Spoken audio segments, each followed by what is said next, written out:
What's going on, everyone? How are you guys doing? Hopefully you all had a great night tonight. It is February 26th, 2021, and tonight it is your SmackDown post show. Here we go. What did you guys think about tonight's show? I really thought that tonight's show was pretty meh, if I had to say. So some rematches here. A couple interesting things happened. That we'll talk about. Apollo Crews is a heel and apparently Nigerian now as well. Very interesting. I like it. I like the whole new getup. I like it. But overall, I thought it was just okay. There are a couple things to talk about. Ashton says, what is the name of your intro song? Let me see if I can tell you.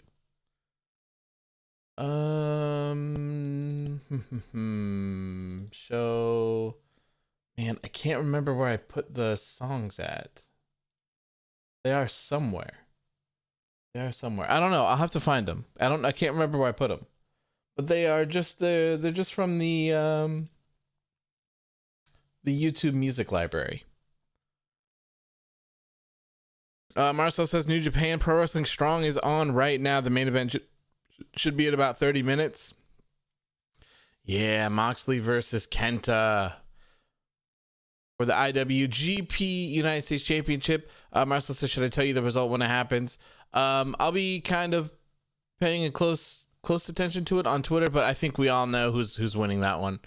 Leroy says, I got Wi-Fi again. Good, man. Good to hear that you are connected to the internet. It is the best. But yeah, I'll find the name of these at some point. There's a lot of people that keep asking, and I can't remember. Oh, I just found them. I just found them. Okay, so let's see here. They are all by a person named Ethan Mikesel. Here, let me type this out. Ethan Mikesel. That is the guy that makes them. I believe the actual intro to future endeavors is called Thor's Hammer. And the let me see. Hold on. Actually, I can play these. It's fine. Doesn't matter if this is on stream or not.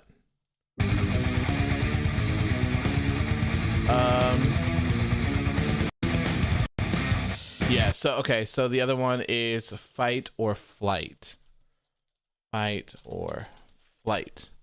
Those are the songs. So Thor's Hammer is the actual intro, and Fight or Flight is the starting soon one. They're both kind of altered a little bit. I edited them to fit them for my needs.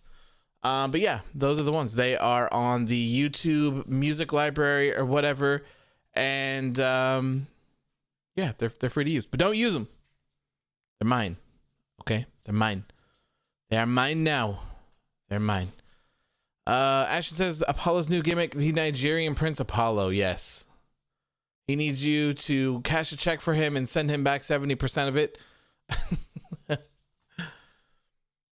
Marcel says, I'll miss out on the first hour of your show. No worries, man. No worries. No worries at all. Anthony says, did someone find Philip? I'm not sure, man. I'm not sure. I haven't seen him. He said he would be here. So hopefully he will. Rocco says Rollins is amazing. He feels authentic and like himself. I love it. Yeah, I don't mind Father Rollins and where he's at right now. Don't mind it at all.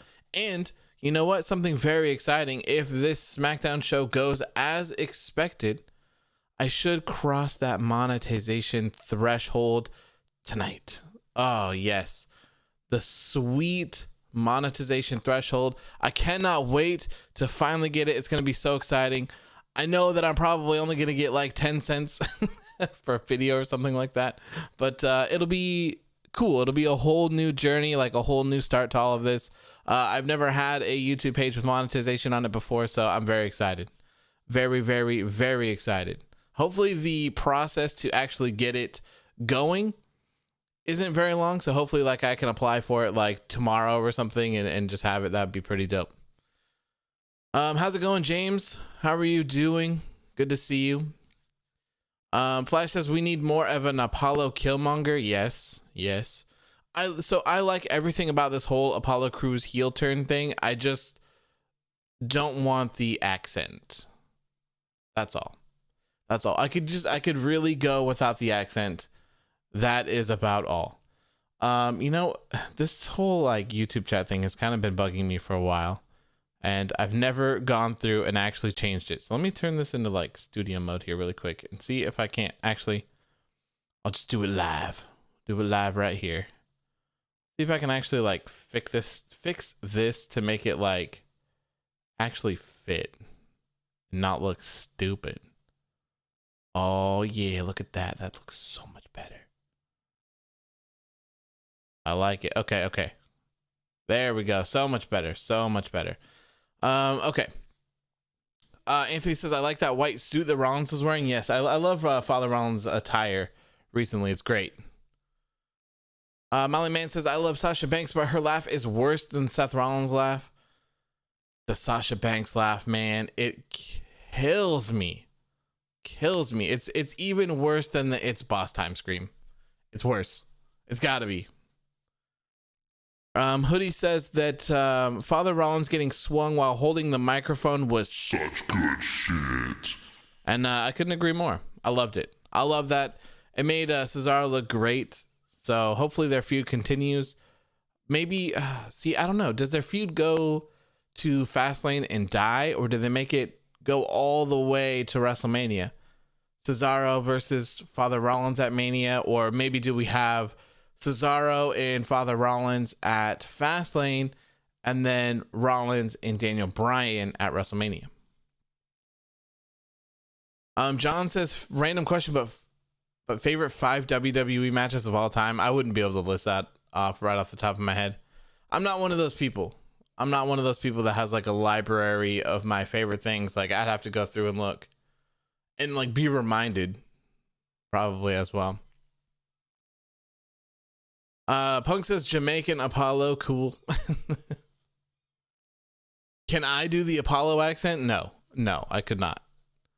No. Cannot. Arlo says, what's your thoughts on Meltzer calling The Fiend the worst gimmick of the year? So I actually haven't. I've seen people complain about the Wrestling Observer awards. I've seen people complain all day about them, but I haven't really looked at them. I haven't seen who won what and what the categories are or anything like that, but it's fan voted, right? The Wrestling Observer newsletter awards are fan voted by their subscribers, I believed. You know? So, I mean, I don't know. Is the Fiend the worst gimmick out of all? I saw, oh man, where did I see that at? Who posted it? I saw someone posted a picture of like two of them. It was the gimmick one and the worst show. God, I feel like it was Sean Ross Sapp that retweeted it. Let me see here. Let me see if I can find it. Because it had like the top 5 or something like that on it. 5 hours ago. Was it 5? I don't feel like it was that long ago when I saw it. Where are you? Wrestling Observer award stuff and things. Okay, I guess I can't find it. I swear it was him that posted it. I swear. I don't know. It doesn't matter. Warrior says Fiend got the worst gimmick over Retribution. That's BS. Yeah. Retribution was number 2. I do remember that. But other than that, I can't remember. Yeah. Funny. Warrior and Obi James said like the same thing at the same time. Molly Man says, did you know that yesterday was Ric Flair's birthday? Yes, I did. Happy late birthday to the great Ric Flair. Here you go. Some of your own. There you go. Flash says the one things are just irrelevant. Meltzer doesn't like WWE. Alvarez doesn't like WWE. That's it. Well, it's fan voted, though. It's fan voted. So, I mean, I guess that their audience would swing that way as well. But to my knowledge, it is their audience voted. But, I mean, with that being said, WWE didn't have that great of a year either. To be honest. You know, the pandemic really threw them off. They did not navigate through it as well as they should have. AEW did way better through the pandemic than WWE did, especially early on. They made things happen. They filmed weeks worth of content like instantly. WWE did not. They just featured the same things every single week. They aired 50 minutes of a pay-per-view on their weekly shows. It was just not good. Obi James says, by the way, a year ago today, Gold did a thing. Oh, man. I don't even want to know. I don't even want to remember. Don't even want to remember. Let's see. RL says, lazy man do lazy things got best gimmick of the year. Who's best gimmick of the year? What? Am I missing something? Adam Cole is here. And Adam Cole is speaking. Thank you for coming into the chat, Adam Cole. I greatly appreciate you being here. He says, don't worry, guys. Undisputed Era is fine. We are fine. I've been telling you guys this for weeks now, and it is finally confirmed. Adam Cole himself is here. You all have a clear answer. The Undisputed Era is fine. Rocco says Orange Cassidy got the best gimmick. Oh, yeah, duh, that makes sense. Is Orange Cassidy the best gimmick, though? Like, really? All right, hold on. Let me see if I could just won awards. Let's see if I can just bring this stuff up. We'll talk. Why not? We'll just talk about it, all right? Wrestling Observer Awards 2021. How do I find this stuff? How do I find it? AEW dominates the one awards. Oh my God, this is a lot. This is a lot of awards. Oh, do you actually have to read it? Oh, you gotta be a subscriber? What? Okay. Okay, so I'll just run through these, I guess, a couple of these. Let's see here. James says, is Apollo trying to be like MJF with that scarf and the rude attitude? I'm not quite sure what the scarf is for, to be honest. Miley Man says, oh no, another wrestler joining the chat. First Charlotte Flair, then CM Punk, and now Adam Cole. Dude, we've had a lot of wrestlers here. A lot of them. Rocco, I have the award winners, but I was hoping to have like the list of like the top 5s. because I saw some pictures and it was like the top fives. So Juan says, opinion on the Asuka versus Charlotte rumor for Mania. I'm not surprised if that's the case. I think most of us saw that coming from a mile away.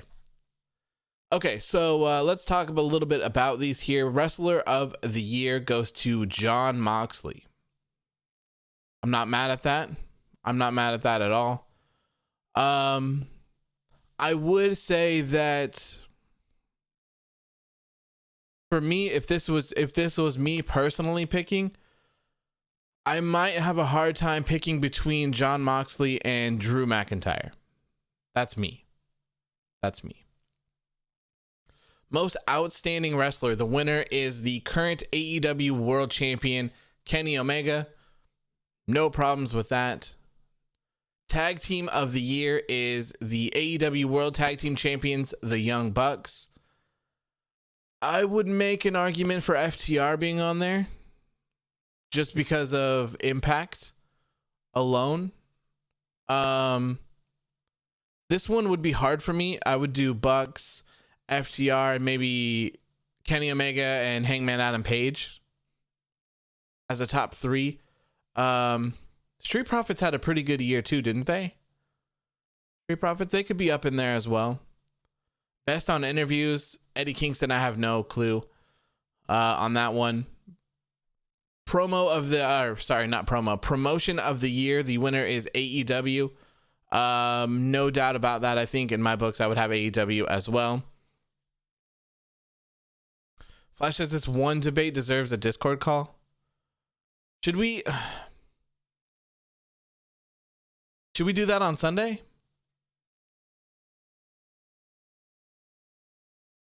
Should we do that on Sunday? Have like I can try to find like the top 5 of these or whatever, and we can actually like try to discuss them. Maybe we could do that. Let's do that.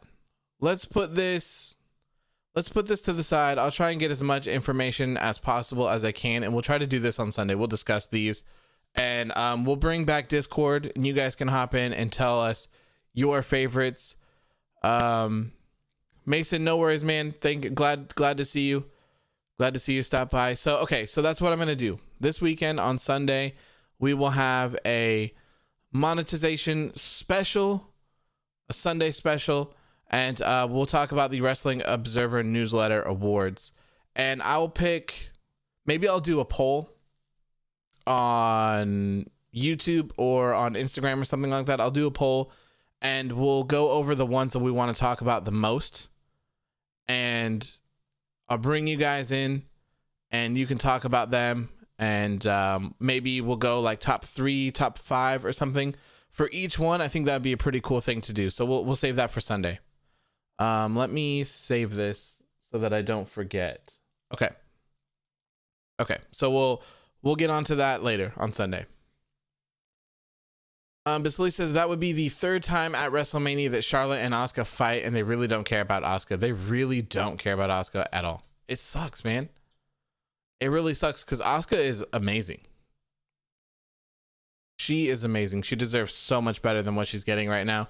That's why I thought it was even super annoying that they were like, they even acted like Bianca Belair picking Asuka was even a decision. We all knew it wasn't. There was no way that was going to happen. And something else that I found really annoying is that they didn't even include Io Shirai in the list of people that she could pick from. Why? It's kind of frustrating. Like, you can't tell us that NXT is a 3rd brand and then not include them in certain things. NXT should have been included in these. Edge went to NXT to talk to Finn Balor. Why was Bianca Belair never in NXT? Why was NXT never even mentioned? Should have been an option. And honestly, if you ask me, that would have been the best option. Bianca Belair going to NXT to take back the title that she never got. Yeah, to get the SmackDown or Raw Women's Championships, the NXT Women's Championship got past her. And that time has passed her now. So it would have been so much cooler for Bianca Belair to go to NXT and take the NXT Women's Championship from Io Shirai. I think that would have been really cool. Unfortunately, they kind of wasted that last year on Charlotte, and we all know how that turned out. Not very good. Basili says even Big Oof showed up at NXT. Yeah, like, come on. Like, I'm super happy for Bianca Belair. Super happy for her. This is what I wanted. I wanted her to win.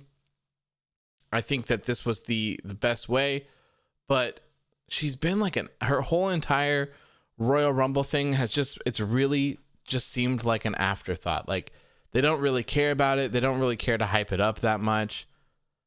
Bianca Belair should have opened up SmackDown the Friday after the Royal Rumble. She should have opened it up. Edge got Raw. Bianca Belair gets SmackDown. It only makes sense. Flash says, Andre says, good evening. Sorry, I'm late, but I fell asleep during SmackDown. Did I miss something important? No, you did not. The only thing that you missed that was important tonight was Bianca Belair picking Sasha Banks. That's about all. Ashton says Vince hates NXT. It really feels like it sometimes. Really feels like it. Like he just doesn't care. A lot of the times it feels like that NXT's only purpose is to counter AEW. Like, they're not involved in anything else. Yeah, they promote the shows on Raw and stuff like that, but they're not included in anything huge most of the time. Like, they should have been included in this WrestleMania decision. They should have. And I'm curious to see what they're going to do with NXT since WrestleMania is 2 nights again. James says, picture this. If Lashley wins the title, Lesnar returns and takes the WWE title from Lashley at Fastlane. Then we get a 1 year later rematch between Lesnar versus Drew at WrestleMania, and Drew wins it back. Here's your problem. The amount of times you flip-flop that WWE championship back and forth like that, it ruins it to me. Completely ruins it. I would not want to see that whatsoever. Not at all.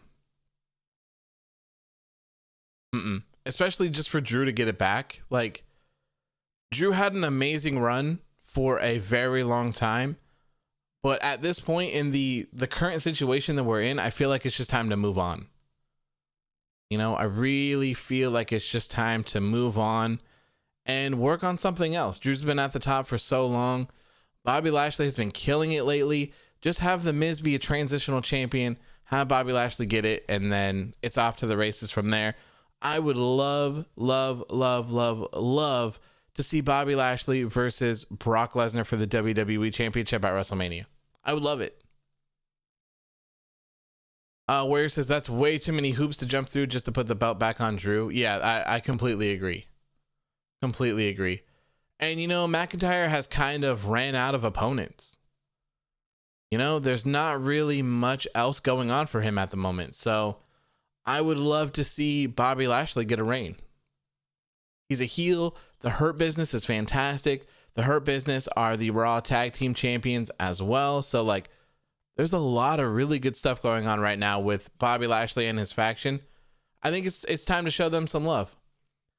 Shelby says, hey, OW, how's it going? How's it going, my friend? Hope you had a good night. Glad to see you here. Obi James says, don't play hot potato with the title. Yes, it is my least favorite thing. Hot potatoes with titles, champions taking pins on shows for no reason.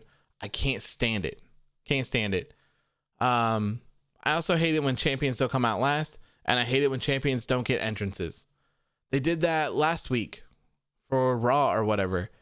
The Hurt Business, Shelton Benjamin and Cedric Alexander were in the ring, and Lucha House Party came out last and got full-on entrances. Why? It's so weird. So weird. Anthony says, I feel like some need someone else to be champ, but not Miz. Yeah, Bobby Lashley. Bobby Lashley, man. I think that is the That should be the next WWE champion, Bobby Lashley, 100%. And we already kind of have this weird theme somehow, some way for WrestleMania where it's kind of like active roster versus legends. So Bobby Lashley versus Brock Lesnar fits in perfectly. Basili says, honestly, the Hurt Business and MVP deserve way more love. They put Raw on their backs this year during the pandemic. Yeah, I mean, them and a couple other people. Ashton says, Keith Lee, all of Retribution, Ricochet, Aleister Black, Andrade.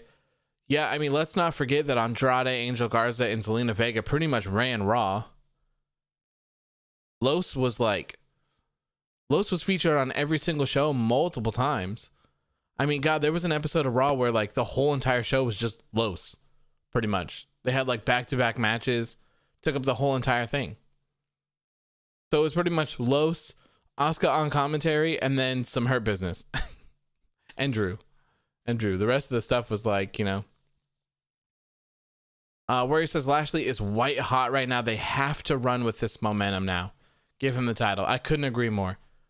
I really hope that. So they advertised Drew McIntyre for Raw next Monday. And of course, we're going to have the WWE Championship match with The Miz and Bobby Lashley. I pray to Father Rollins that they don't have Drew McIntyre cause a disqualification. Obviously, Drew McIntyre is going to be pissed off at Bobby Lashley for beating him down after the Elimination Chamber. So I hope that they don't. I really hope they don't do that.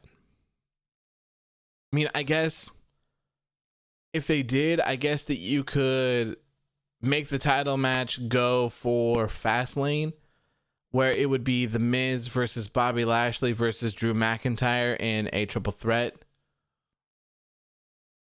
You know, you could have that. And then at WrestleMania, you could have Bobby Lashley and Brock Lesnar. Maybe. I don't know. Raphael says, Philip, no Philip yet today, man. No Philip. We've been live for almost 30 minutes and no Philip. No Philip yet. Rocco says, remember how hyped Andrade, Austin Theory, and Angel Garza stable was? Dude, I loved Los. Los was so good. They did everything that they could to make these shows watchable, and then in the end, they all just got shit on. Every single one of them. Andrade, nowhere to be found.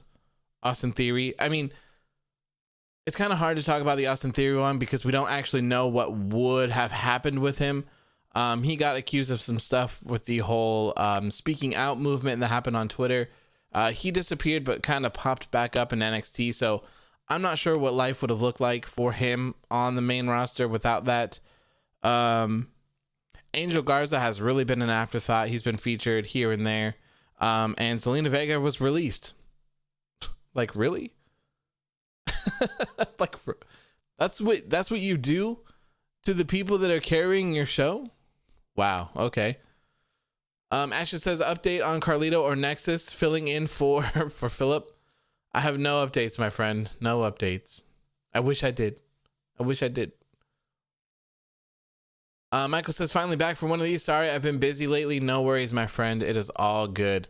We'll be here every single show. They'll be on demand on YouTube afterwards. So it's all good, man. It's all good. I do appreciate you stopping by, though. I appreciate that. Leroy says, I see a double negative between the match with Sasha Banks and Bianca Belair because Bianca can't lose because it's her WrestleMania debut, and Sasha can't lose because she needs a WrestleMania win. Yep. Which was another reason why I was saying that they should have gone with Bianca Belair and Io Shirai. Could have had Bianca Belair dethrone Io Shirai, had the NXT Championship win for a little bit, and then Sasha could challenge whoever she's going to at WrestleMania, and she could have won. And, I think that would have been pretty solid. They could have saved Bianca Belair and Sasha Banks for like SummerSlam or something like that. I wouldn't have minded that at all. Miley Man says, hashtag finding Philip. Yeah, we need him. We need a Philip signal, like we could just project like an image of Carlito in the sky and just let him know that he needs to come stop by and chat. Raphael says it's pretty crazy that out of all of them, Austin Theory is the one that's the best off right now. Yeah, isn't that crazy? It's kind of very interesting to think about. James says only play hot potato with the 24/7 championship. I would prefer that they didn't even do that, to be honest. Obi James says, speaking of updates, where's Aleister Black? I have no clue, man.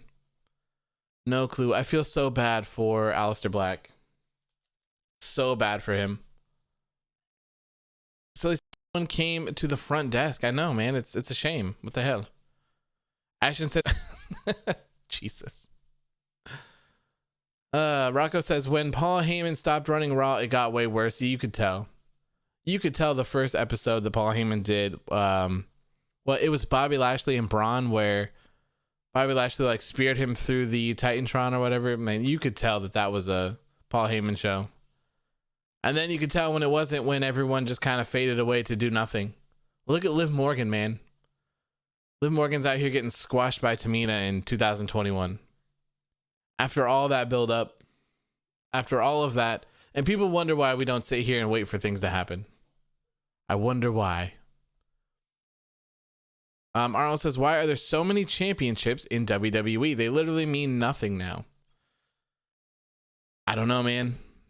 I don't know. Like, I wouldn't mind them having as many championships if they as they do, if they would actually like focus on them. You know, I wouldn't mind. And you know, their answer to figuring out what to do with Big E was just to take him off TV for a couple weeks. So it's like, it's not that hard to book people. It's not that hard. You don't have to do the same match over and over and over again, and then you don't have to take them off if you if that's all you got. Like, it's crazy. Absolutely crazy. Raphael says, do you like the Apollo Crews thing? I do. I just don't I don't like the accent. That's about all. James says, God bless you, Philip. Philip, where are you, my friend? Someone must come to the front desk. We have to find Philip. Saving Private Philip. Just shout from the rooftops about Carlito. Shout from the rooftops about the Nexus returning at WrestleMania 37, and you might end up finding him. Please, if you have any information on the missing person named Philip, please come to the front desk. Maybe there's a reward. I don't know. But please come to the front desk, and thank you for shopping at AOW Mart. Tamina is the female Great Khali. Oh. I have no interest in Tamina. Like, I don't want it to seem like rude. You know, but I just have no interest. Like, it doesn't pique my interest at all. Tamina and Braun Strowman, man, I couldn't be any less interested, unfortunately. Ashton says, Philby Doo, where are you? Rocco says, I feel like I can't get into Raw or SmackDown because nothing happens after the storylines. No one gets pushed. Yeah, that's what I've been saying for a while, is everything is just so like meh. Everything is so meh. Like, no one really looks strong these days, aside from a few of them. But yeah, like, everything just seems so meaningless. Like, for example, like, if you want to take the Father Rollins and Buddy Murphy feud with the Mysterios, like, no one got anything out of that. That feud happened for like 6 months. And then what happened afterwards? Seth Rollins left TV because he was having a baby with the man, Becky Lynch. Buddy Murphy faded into nothing. He's completely gone. Rey Mysterio's eye was just magically fixed. And now him and his son are losing to Otis in tag team matches. So, like, what was all that for? Like, who got anything out of that? No one got anything out of that. Where's Buddy Murphy? What happened to Murphy Mysterio? Is there no love in the air anymore between Buddy Murphy and Aaliyah? Like, what is going on? I don't get it. I hate it. It drives me nuts. Drives me absolutely nuts. Father Rollins says, AOW don't. I will bless Bobby Lashley with the WWE Championship. Thank you.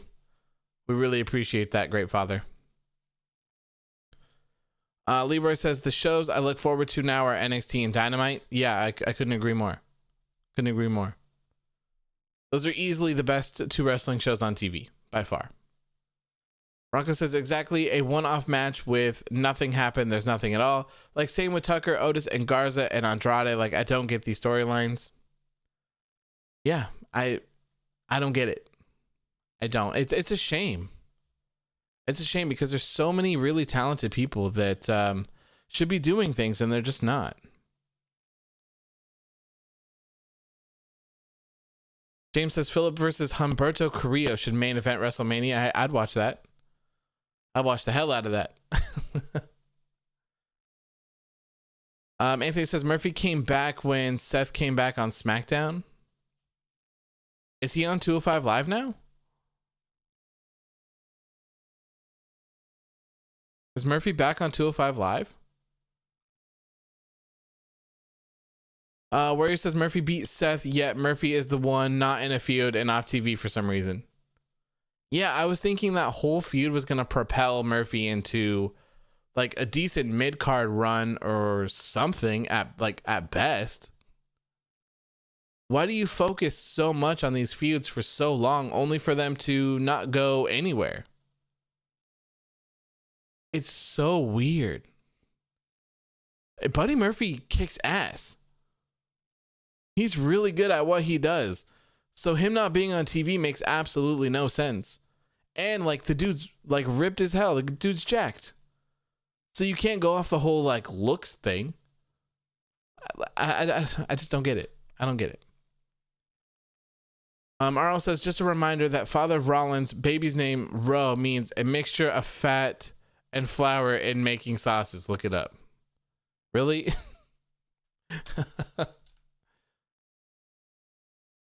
Let's see. Oh, is that like a roux? Like when you make like cheese? Or not cheese, but like a queso or something, right? It says noun, a mixture of fat, especially butter and flour used in making sauces. Wait, what? That's funny.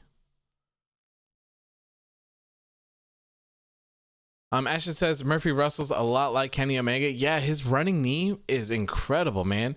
His selling is incredible. Like his finisher is incredible. Like Buddy Murphy rules. Absolutely rules. So I don't quite understand why they have no use for him. It makes absolutely no sense whatsoever. I could find a million things for Buddy Murphy to do on my roster. I'll tell you that.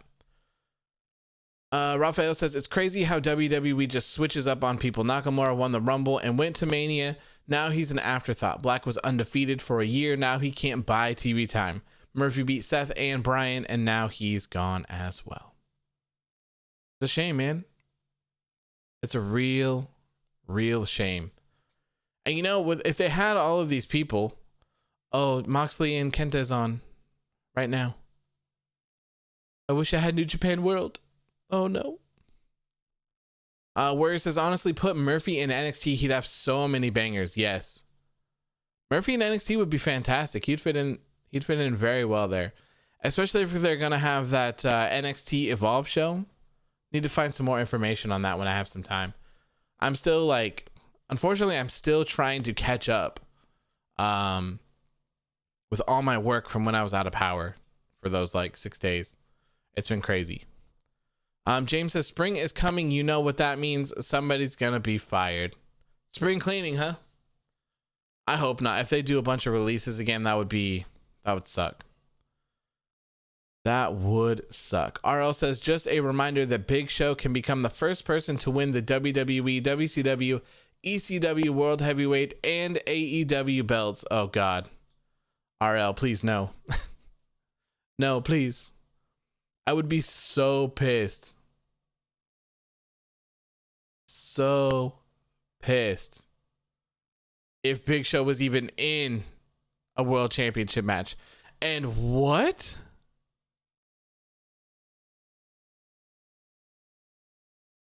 Hold on a moment here.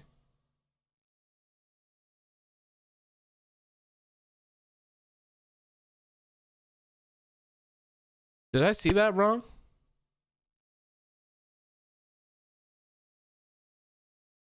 Okay. Raphael says, and this is why they have no stars. Anytime they get close to making a new credible guy, they just give up or turn on them. And this is why everything is so meh and meaningless. Yeah, I couldn't agree more, man. I couldn't agree more. It doesn't make any sort of sense. And what? Do you guys want to know spoilers for New Japan Strong? Do you want to know?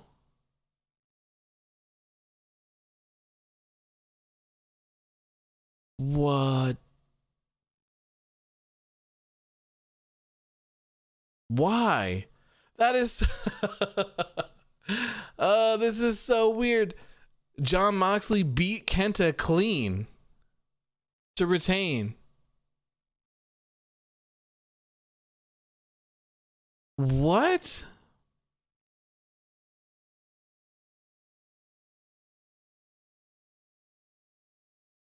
How?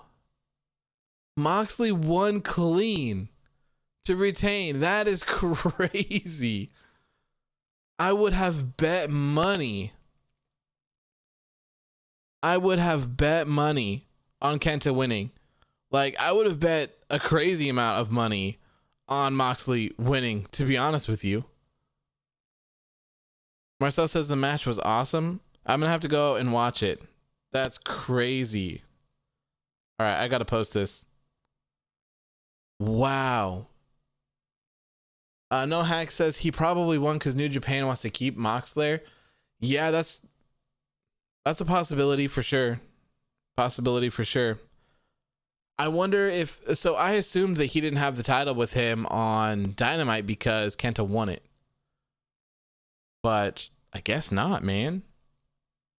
I guess not. That is crazy. So I wonder if he's going to have that on AEW TV. It's kind of weird that he just had it for one night and then he's just all gone. And still, Jon Moxley defeats Kenta. Oops. To retain the IWGP United States Championship. I am shocked.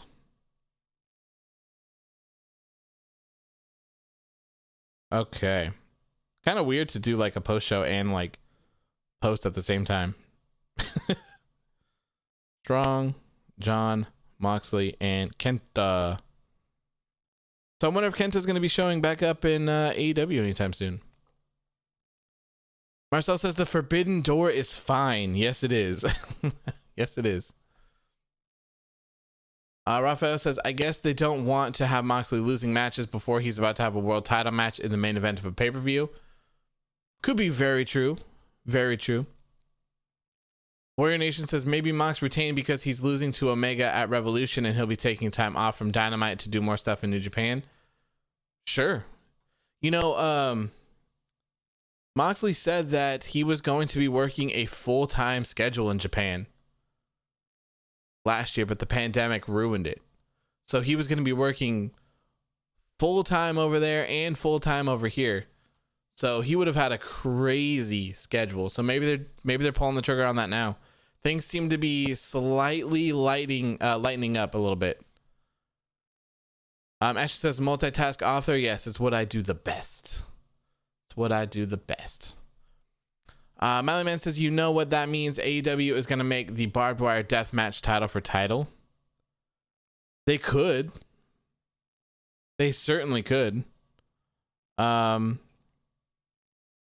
wouldn't be mad at that, but I feel like he's got to hold the world championships, you know? Kenny Omega holding the IWGP United States Championship, it wouldn't have the same feel to me, to be honest.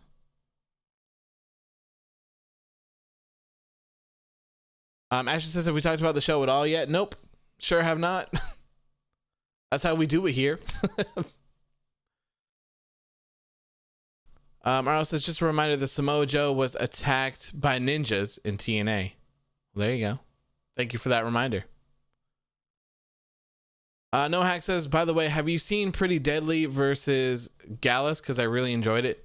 No, but I did see that they won the titles, and I had never heard of Pretty Deadly before. It was very, very interesting to see them. I don't really watch any NXT UK stuff whatsoever. I've watched a couple of Walter things that people have told me to watch and Pete Dunne things, but that's about it.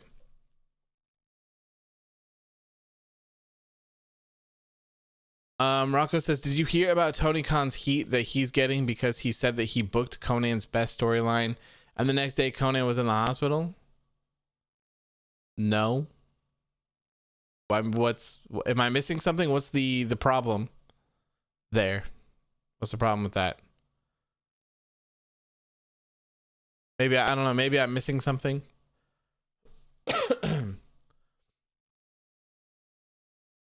James says Father Rollins got swung out of his jacket like when Michael Cole got F5 out of his shoes. Oh man, Michael Cole in the ring, man. Always a very interesting sight to see, that is for sure. You hate Pretty Deadly? How come?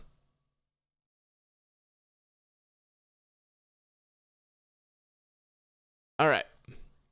Let's see here. Do we have anything else to go over before we start the show? I don't think so.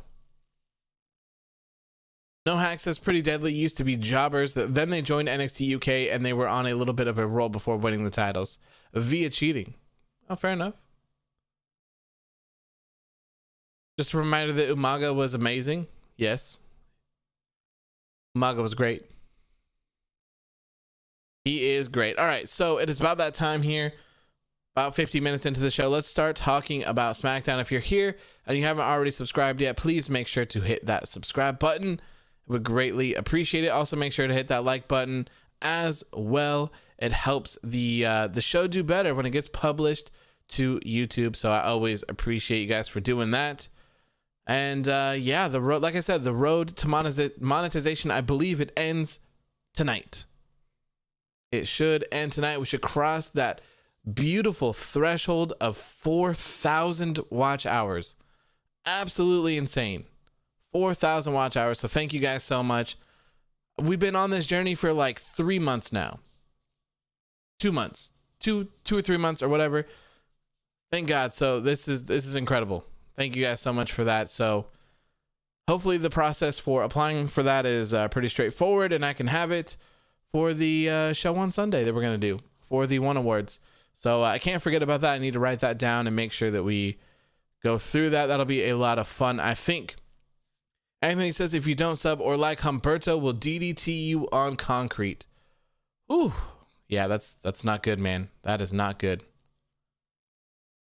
Rocco says, so basically Conan makes fun of his booking and stuff. So Tony Khan in an interview said he booked AAA's best storyline, which is Conan Company, and then he was in the hospital the next day. Then everyone was saying that Tony Khan is a bitch for doing it because Conan was hospitalized the day before. Oh. I mean, I don't know. I don't see any problems with that. I don't know. Maybe I'm still misunderstanding something, but I don't know. I don't see any problems. 2 months. Yeah. So we started in December. So it's been a great ride. I'm very happy with how everything has gone. So thank you guys so much. I couldn't do it without you guys. And like I said, we're just getting started. There's a lot more stuff on the way. So it's very, very, very exciting. Can't wait. Can't wait. James says, I just subscribed. I should be safe from Humberto. Yes. Yes, you should. And then we're going to have to save Philip. We're all going to have to gather together and save Philip because we don't know where he is. He said he would be here. He was acting a little bit strange in the Wednesday night post show. Wasn't really talking like himself. Wasn't really acting like himself. So we got to check on him. We got to make sure that everything is good and everything is great with Philip. We need to find him. Got to find him. Anthony says, do you ever go back and watch your post shows? No, I do not. Nope. I've gone through and like scrubbed through them to find something that I wanted to post. But other than that, no, I don't. I watch the videos that I post, and that's only so that I can make sure that the sound is right and that like I don't say anything wrong, you know. Other than that, no, though. Molly Man says, "Hey OW, always wanted to ask you this, but how did you come up with the name Authors of Wrestling?" So it's like a double entendre, kind of. So one of my favorite tag teams is the Authors of Pain. So it's kind of a play off of that. So Authors of Pain, Authors of Wrestling. And then it's kind of like, you know, Authors of Wrestling, like I write about it. So it's kind of like a double entendre like that. That is how I came up with it. And I'm actually very happy that I did, because I'm very happy with the name. I like it a lot, which is usually something very difficult for me to do, is to name things. Like I have a couple other projects that I've been working on and growing, but I'm not satisfied with their names of them. I need to change them. And it's just so hard. So hard. Chloe says 1 like equals 1 step closer to finding Philip. Yes. So make sure to hit that like button, because if not, you're not helping. You're not helping find Philip. And that is disgusting. That is disgusting. Leroy says Jon Moxley defeated Kenta to retain the IWGP United States Championship. Yes, he did, my friend. Yes, he did. Basili says, if you don't subscribe to AOW, you will be forced to work a story with Gold, and who knows if your neck will be protected. Who knows? He's not a very safe worker. You might have to do the job. You might have to look up the lights. If you have to work with Gold, it's not a good day. Not a good day for anyone. Anthony Torres says the name Authors of Wrestling is such good shit. And I couldn't agree more with you. Couldn't agree more. Okay, so now that we're here, about 53 minutes in, let's finally start talking about tonight's episode of Friday Night SmackDown. Ashton says, forget where's Waldo is. Where the fuck is Philip? Yeah, maybe, you know, it'd be funny getting, since you mentioned it, like getting a where's Waldo board and then finding Waldo and just replacing it with like a P on like a purple circle, because that's what his avatar is in the chat. James says, I'm also not going to work a story with Goldberg. My neck will be fine. There you go, man. Rocco says, wait, did Marty Scurll show up, or is this at a different show? New Japan confuses me so much. I think it's at a different show. I believe, because he's supposedly working an angle with Rocky Romero. Sorry if that's a spoiler. Raphael says, wouldn't it be funny if Philip just joins right now and he's like, what the fuck are these people talking about? He kind of did the other day. He kind of did the other day on Wednesday. We were like talking about him over and over and over again, and then he just randomly showed up and was like, what the hell is going on? It had to have been an imposter, because he said that he would be here today and he's not here. So we're worried. We're worried about him. We need to get to the bottom of this. We really do. Anyway, so tonight's episode of Friday Night SmackDown kicked off with your tribal chief, Roman Reigns. I'm sure you all knew that, even if you didn't watch the show. You don't even need to watch the show to know that the first 16 minutes is always dedicated to a 6-minute Roman Reigns entrance and a promo.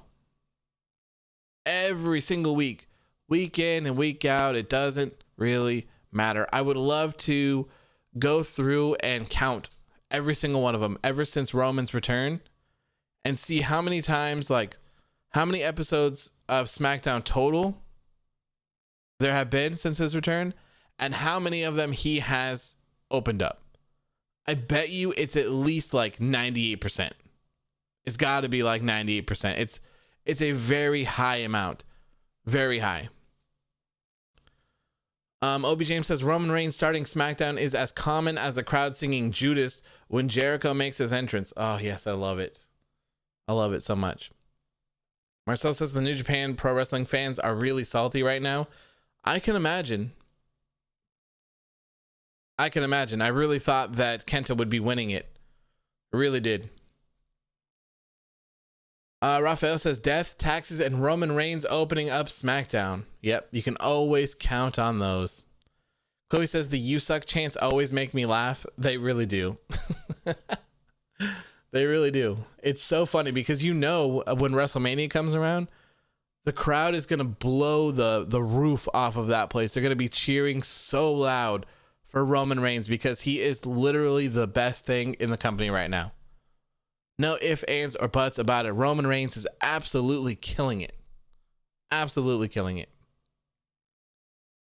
Obi James says, I'm legit getting tired of the "you suck" chants. I'm just getting tired of the Thunderdome in general. For me personally, I've never really connected with the Thunderdome. I've never really liked it. It's an okay idea. It looks fairly cool, but to me, it just really takes away from everything. The sound, the piped in crowd audio is literally one of the worst things about these shows. It's so loud. Like, if you go back and watch any regular episode of wrestling, that is not what a crowd sounds like. They're not going ape shit 24/7 the whole time. Like, there's quiet times. Obviously, there's big pops for cool moves and stuff like that. There's booing.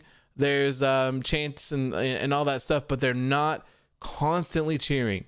And WWE has like a constant 2 or 3 hour loop of people just going ape shit cheering, and that is just not what it sounds like. And yes, Ashton says it sounds like an indoor swimming pool. Yes, like, I don't know if you guys have these where you live, but in Oregon, or I mean at least kind of like in the Portland-ish area, Clackamas, we have a place called the Aquatic Center, and it's a huge building, and it's like 2 or 3 pools or something like that. Like, I used to go there all the time when I was a kid, so like 20 years ago. But you would go there, and this is what it sounded like. Not with cheers necessarily, but just commotion. Like, it's always just so loud because it's just a big empty building with just like a pool in it and like a couple slides. So it just has that like weird reverb, like echoing sound. It's so bad. It drives me insane. I would much prefer them having a small amount of people that they had, like when they did the Performance Center people or whatever like that. That was fine. I liked that. I just didn't like when they started banging on the plexiglass. It was so annoying. So annoying. It's like, just chill out.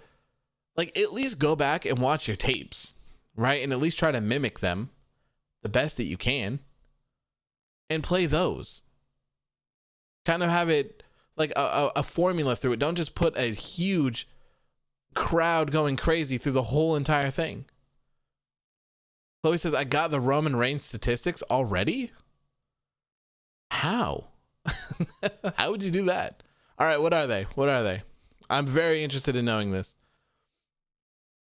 Basili says, yeah, I thought the Thunderdome idea, the pipe the crowd, is like watching Disney Channel with their forced laughter. Yeah, it's too much. It's too much. Rocco says, I hate the Thunderdome. It's like actual worse and it looks bad. I don't get why they don't just put wrestlers outside like normal. Yeah, I don't get it. James says, I liked the video for Philip. We must save him. Basili says, and the wrestlers we love right now that are heels, the piped in booing, can't wait for fans to come back. I know, right? It's going to be amazing. WrestleMania is going to be so good, man, with fans there. Raphael says, that sounds fun. Yeah, the aquatic park stuff's pretty cool. Pretty cool when you're younger. Anthony says, do what NXT is doing. Yeah, so I don't mind having the people on the Thunderdome screens or whatever, but if they just had like a row of people around it, no barriers, nothing, and they had those people making noise, I wouldn't have any issues with it. None at all. I think it would be perfectly fine. Chloe says there's been 28 episodes of SmackDown since Roman's return, and he's opened up 26 of them. Wow. So yeah, I was pretty much like right on with my statistics. Right on. Earlier, I told someone that he opened 36 episodes, and I put like a little asterisk and said like, this is probably an exaggeration, but also like probably not. That's pretty close. Pretty close. Not gonna lie. Do you know what the other two segments were that weren't Roman Reigns? Do you remember what those are?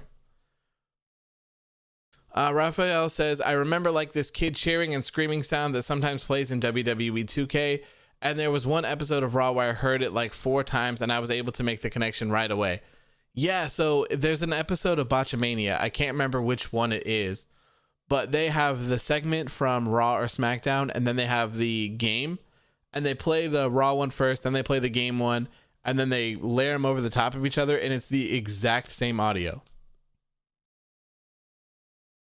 Chloe says the only 2 he didn't open is when Vince introduced the Thunderdome and when Braun and The Fiend talked about him returning.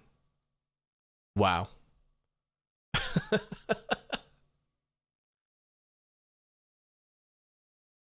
Rocco says he technically didn't return yet. Jesus. That's come up with a new formula, man. Like, I'm not knocking on Roman Reigns whatsoever because obviously, I say this every single Friday. He is the best part of not only SmackDown, but WWE as a whole right now. But man, just a little bit of difference. Like, just change it up a little bit. Just give us a match first. Just one match. That's all. That'd be fine. Then have Roman Reigns come out. Like, you're still on the top of the hour. Yada, yada, yada, yada, yada. Like, it would have been cool. Marcel says, did you see all of the Wrestling Observer Awards outrage? Kind of. I saw some of it. We were talking about it at the beginning of the show, and we decided on doing a show on Sunday that will just be about the Wrestling Observer Newsletter Awards. So it will all be dedicated to that. We're going to bring in Discord. We're going to bring you guys back for the show. So we'll talk about all of them, and I'll get as much information as I can for all of the lists. I think it'll be fun. So we'll talk about it. We'll talk about what we think about the rankings for each one, and then we'll rank some ourselves as well. I think that'll be a lot of fun. James says, not to sound stupid, but I actually wanted Fastlane to take place the week after the Royal Rumble. That'd be too much, man. That'd be way too much. Just get rid of Fastlane. Just get rid of it. We don't need it. We don't need Fastlane. Put the Elimination Chamber in the middle of the Royal Rumble and WrestleMania and call it a day. Rocco says, or we have Roman defend the title on SmackDown or even compete. But see, that's how you make these people feel special. We talked about that a couple times in the past, where you make these people have a special attraction feeling to them, which is why I was saying like The Fiend should never wrestle on Raw or SmackDown. Like, he should only be for pay-per-views. Like, he shouldn't be seen so often. And that's this whole thing with Roman Reigns. He doesn't need to wrestle, right? Because every single episode that he's on is great. And then the pay-per-views feel more special when he's actually there wrestling. That's how you do it. That's how this all needs to go. And they really missed the boat with Drew McIntyre for that, because they had him all over the shows. Like, every single episode of Raw, Drew McIntyre was wrestling on it. It's weird. Chloe says, oh yeah, then he opened 25 episodes. I forgot about the Daniel Bryan segment. Okay. Basili says, let Daniel Bryan kick off the SmackDown tonight after winning the Elimination Chamber, only to lose to Roman Reigns in 4 minutes. He should be like, hey, Roman, let's finish what we started. Yeah, like that would have been fine. That would have been completely fine with me. Basili says, I never liked Fastlane. The only one that was good was the one that Sting and Triple H confrontation. Yeah, it always seems like the pay-per-view before WrestleMania is always so meaningless. You know? Ugh. We don't need it. Let the road to WrestleMania actually be a road to WrestleMania instead of having hurdles in front of it. I would like that much more. Because now we're just going to try to pull out these weird little gimmicks and these weird little feuds as filler to get us through WrestleMania. Like, it's just so unneeded. Rocco says, but I just want them to do something other than Jey Uso losing in a number one contender match. You can't lie, every Jey Uso match is predictable. So, like, this match wasn't even a number one contenders match, though, because if Jey won, he didn't get the title shot. So, it was only for Daniel Bryan. Jey Uso doesn't have a good record, and I posted this earlier. Daniel Bryan and Jey Uso have fought 3 times since late November. Daniel Bryan beat him every single time. So, having Daniel Bryan have to go through Jey Uso to get a title shot is just pretty dumb, to be honest. Doesn't make any sense. James says, I love how we finally have different champions in NXT UK. Are you talking about the tag team champions? Has Gallus been champions for a really long time or something? Or were they? Raphael says, I hate how we've seen Daniel Bryan versus Jey Uso main event SmackDown like 4 or 5 times now. Same with Jey versus Kevin Owens. Yeah, it's not special. And we already know the outcome. I knew that, so I didn't know that this match was going to end in a double count out. I thought it was going to end in a disqualification, but I mean, pretty much the same thing, right? So I don't know. It's kind of frustrating. No Hack says Gallus have had the title since before COVID. Wow. Okay. So yeah, they've had a long reign, but see, I like that. I like how NXT UK, they seem to have really long reigns. That's cool. That's really cool. I like that. Ashton says, I don't like the mini pay-per-views like Fastlane, Backlash, Extreme Rules. Yeah, I don't know. I don't understand. They should just pace them out better. Like maybe do 6 a year or something like that. That way you have one every 2 months and you can kind of build up some feuds between them and make some stuff happen. That'd be great. That would be great. Like I miss the day of pay-per-views feeling special. The WWE pay-per-view these days they're good. Don't get me wrong. They're good. They've been really good lately, but there's no hype behind them. And I would argue that the way that these pay-per-views are booked is how their shows should be booked on a weekly basis. And then they should go more all out for their pay-per-views. That's what I think. And every time I watch an AEW pay-per-view, it feels like a pay-per-view. And I mean, it feels like it because I have to pay $50 for it as well, but it feels special. Like there's actually hype built up to it. There's thought put into it. There's feuds. Like it seems like usually on an AEW pay-per-view, I mean, I have to go back and look at them to confirm, but it seems like mostly everything there is because there's a feud, there's a story, and then there's a big match. A lot of times for WWE, what I would say their last 3 pay-per-views have been really good or so, 3-ish or so. But before that, they were just like a ton of filler in them. And it was like, we don't need fillers in the pay-per-views. Like, make your pay-per-view shorter and get this trash off of my TV. So like these 3-hour pay-per-views that they've been doing, like the Royal Rumble and Chamber, like they're great. They're great. I love those. So now I just wish that they would do the themed events as well, where they change the stage and all of that. They're really missing that as setting them apart from the other things. Ashton says pay-per-views are good, but why can't Raw or SmackDown be that good? That's what I don't understand. It doesn't make any sense. Put on those type, like you don't have to go all out for every single match that you have on Raw or SmackDown, right? But at least make them make sense, right? And like the endless rematches, like you have a huge roster. Why was Raw all rematches pretty much? There was quite a few rematches here tonight as well on SmackDown. In fact, I think this was a rematch. This was a rematch. This was a rematch. This is kind of a rematch. So every single match tonight except one was a rematch on SmackDown. Why? Molly Man says, where has Carmella been? She hasn't been on since like the Royal Rumble. She was on last week, but just in a backstage segment. Marcel says the Fiend won worst gimmick and wrestler and feud in the awards. I knew that he won worst gimmick, but I didn't know that he won the other ones. It'll be interesting to look at those. Chloe says, I miss when pay-per-views were just brand specific, like how Hell in a Cell was just Raw pay-per-view and No Mercy was a SmackDown, and then they switched the year after. Yeah, I wouldn't mind that. I wouldn't mind going back to the brand split pay-per-views as long as they were short. That's all. And like, feature your titles, man. Like, what's going on with all these titles that they have? They're not being defended. They're usually an afterthought. Like, it's so annoying. Ashton says Bray is the most creative man on the WWE roster. I would agree. I would agree with that. I don't know if the Fiend winning the worst gimmick is like, does that mean like people just don't like the Fiend in general, or people just don't like, yeah, no, I guess that would mean that people just don't like the Fiend in general. That can't be me though. I love the Fiend. Aside from him being booked like garbage and not being special anymore, but I can see how a lot of people don't like the Fiend and the magic and the weird goofy stuff. I can see it.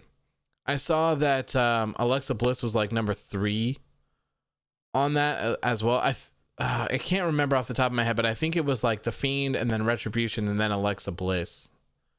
So clearly the Wrestling Observer readers do not like the magic hokey kind of stuff for those. I don't mind the Bray Wyatt stuff, and I don't mind the Alexa Bliss stuff currently, but I don't know. That's just me.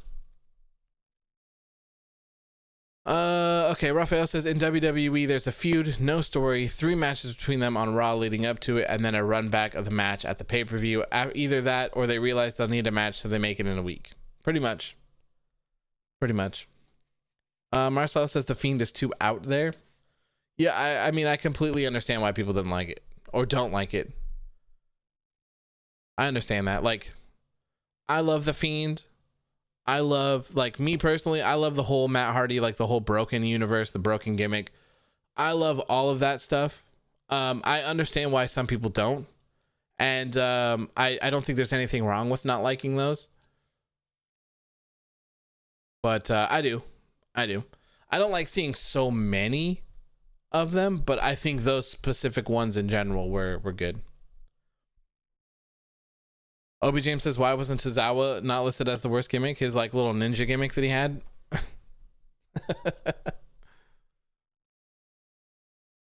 Marcel says it's funny because the Fiend won best gimmick in 2019 for the same awards. Did he? That's funny. That's actually pretty funny. So maybe people are just kind of sick of the same old. Like the Fiend. So one of my problems with the Fiend is that the Fiend never really changed at all. The Fiend has been this. So the day that the Fiend debuted, and actually even before the Fiend debuted, because we were still getting the Bray Wyatt Firefly Funhouse things, from the second that we saw the first ever Firefly Funhouse episode, they've been doing the same exact thing every single week. Every week. They have not really changed up anything with the Fiend. And it's very frustrating because he could have been so much more, in my opinion. Like, a lot. Like, I think the Fiend could have been the next Undertaker. For sure. But of course, the way that he's booked, they were so lazy with the storytelling that none of it just really connected. His booking was atrocious. Him losing the ways that he did, him losing the titles, the feuds, like, I don't know, it just didn't really work out. No Hack says, and I don't think the Fiend gimmick sucks, just been used too much. Yeah, that's what I would go with that too. KB says the awards piss me off because it showed me that people voting mostly are just blind followers. It bothers me how much they will just go straight up insane with it. KB says they have the nerve to say that Dark and BTE were better shows than SmackDown. I don't work. I don't watch Dark, so I can't speak on Dark whatsoever. BTE is a fantastic show. It's great. every single week. I don't know if you could compare the two to each other. At least I wouldn't. I wouldn't compare BTE and SmackDown to each other.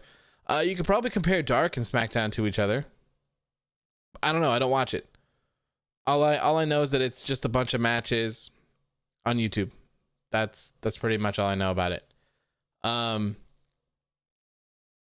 don't know. I don't know. So I don't watch it, so I can't speak on if it's better than SmackDown or not. But I also don't understand why people get so upset over them, because, like, who cares, right? Like, we're gonna be talking about them on Sunday, but the reason why I'm talking about them is just because I think it's interesting, and just because I think it's an interesting conversation to have with you guys to see what you think that the winner should be. I'm never mad at someone else for saying that their favorite wrestler is this person, or the worst show is this show. Like, cool that you want to share it, but like, at the end of the day, it doesn't affect me. Like, I don't care. If my favorite show is AEW and my least favorite show is Raw, and your favorite show is Raw and your least favorite show is AEW, it doesn't bother me. Like, cool. I'm glad that you enjoy Raw. I'm sorry that you don't enjoy AEW, but that doesn't take away anything for the show for me. So these people that love Raw or love SmackDown and are mad that AEW won, like, who cares? Like, this doesn't affect anything. This is literally just a website subscriber base voting for things that they do and don't like. It's all opinion based, and it doesn't mean jack shit for you or anyone else. Like, it doesn't matter. Like, they can say that Jon Moxley is the best wrestler of the year. Is he? I would probably agree with that, but people are entitled to their other opinions.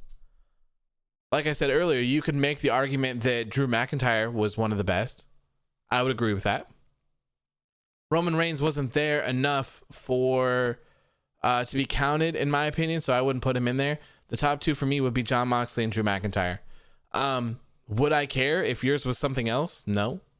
Doesn't take away from my picks. It's my personal opinion. I'm entitled to that, and you're entitled to your own.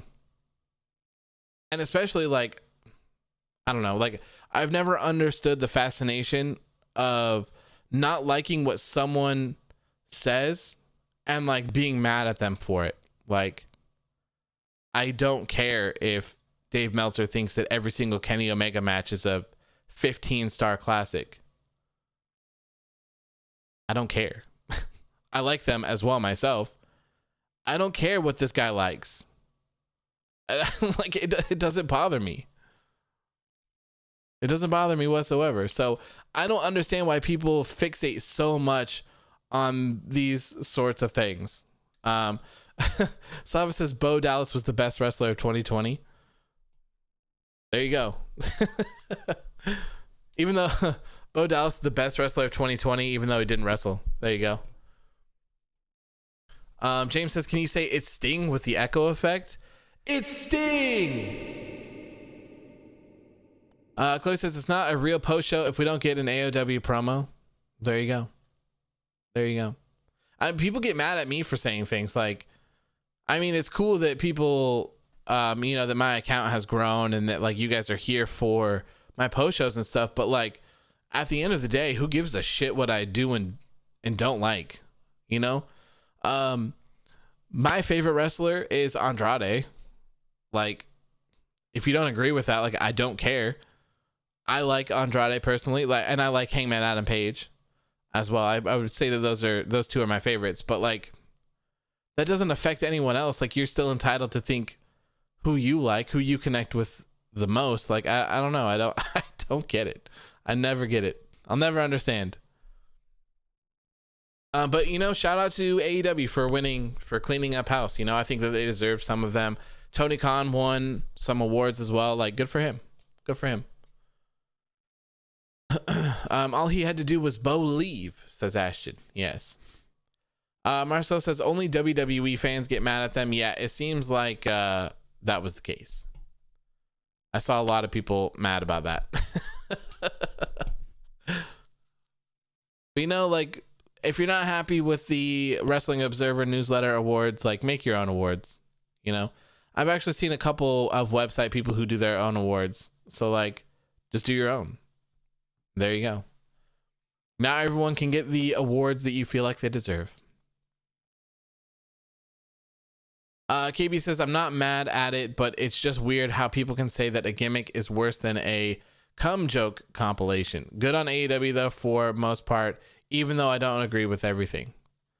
I mean, yeah, you don't have to agree with everything. It's a voted. It's voted on by their subscribers. Like, who cares? Who cares? Andrade in 2017 hit different. Oh man, I miss him. I miss Andrade. I need him back. Marcel says Tony Khan literally tweeted how thankful he was and got so much hate. That's cool, dude. Like, I like how Tony Khan is connected and has his ears to the street. I like that. I really like that. I like that he's listening. I like that he's reading things. I saw some people talking when they announced that they'll have that other show on Monday. I saw a lot of people who were like, wow, okay, so wow, this means that he's not going to have that other show on TNT. Looks like they've canceled that.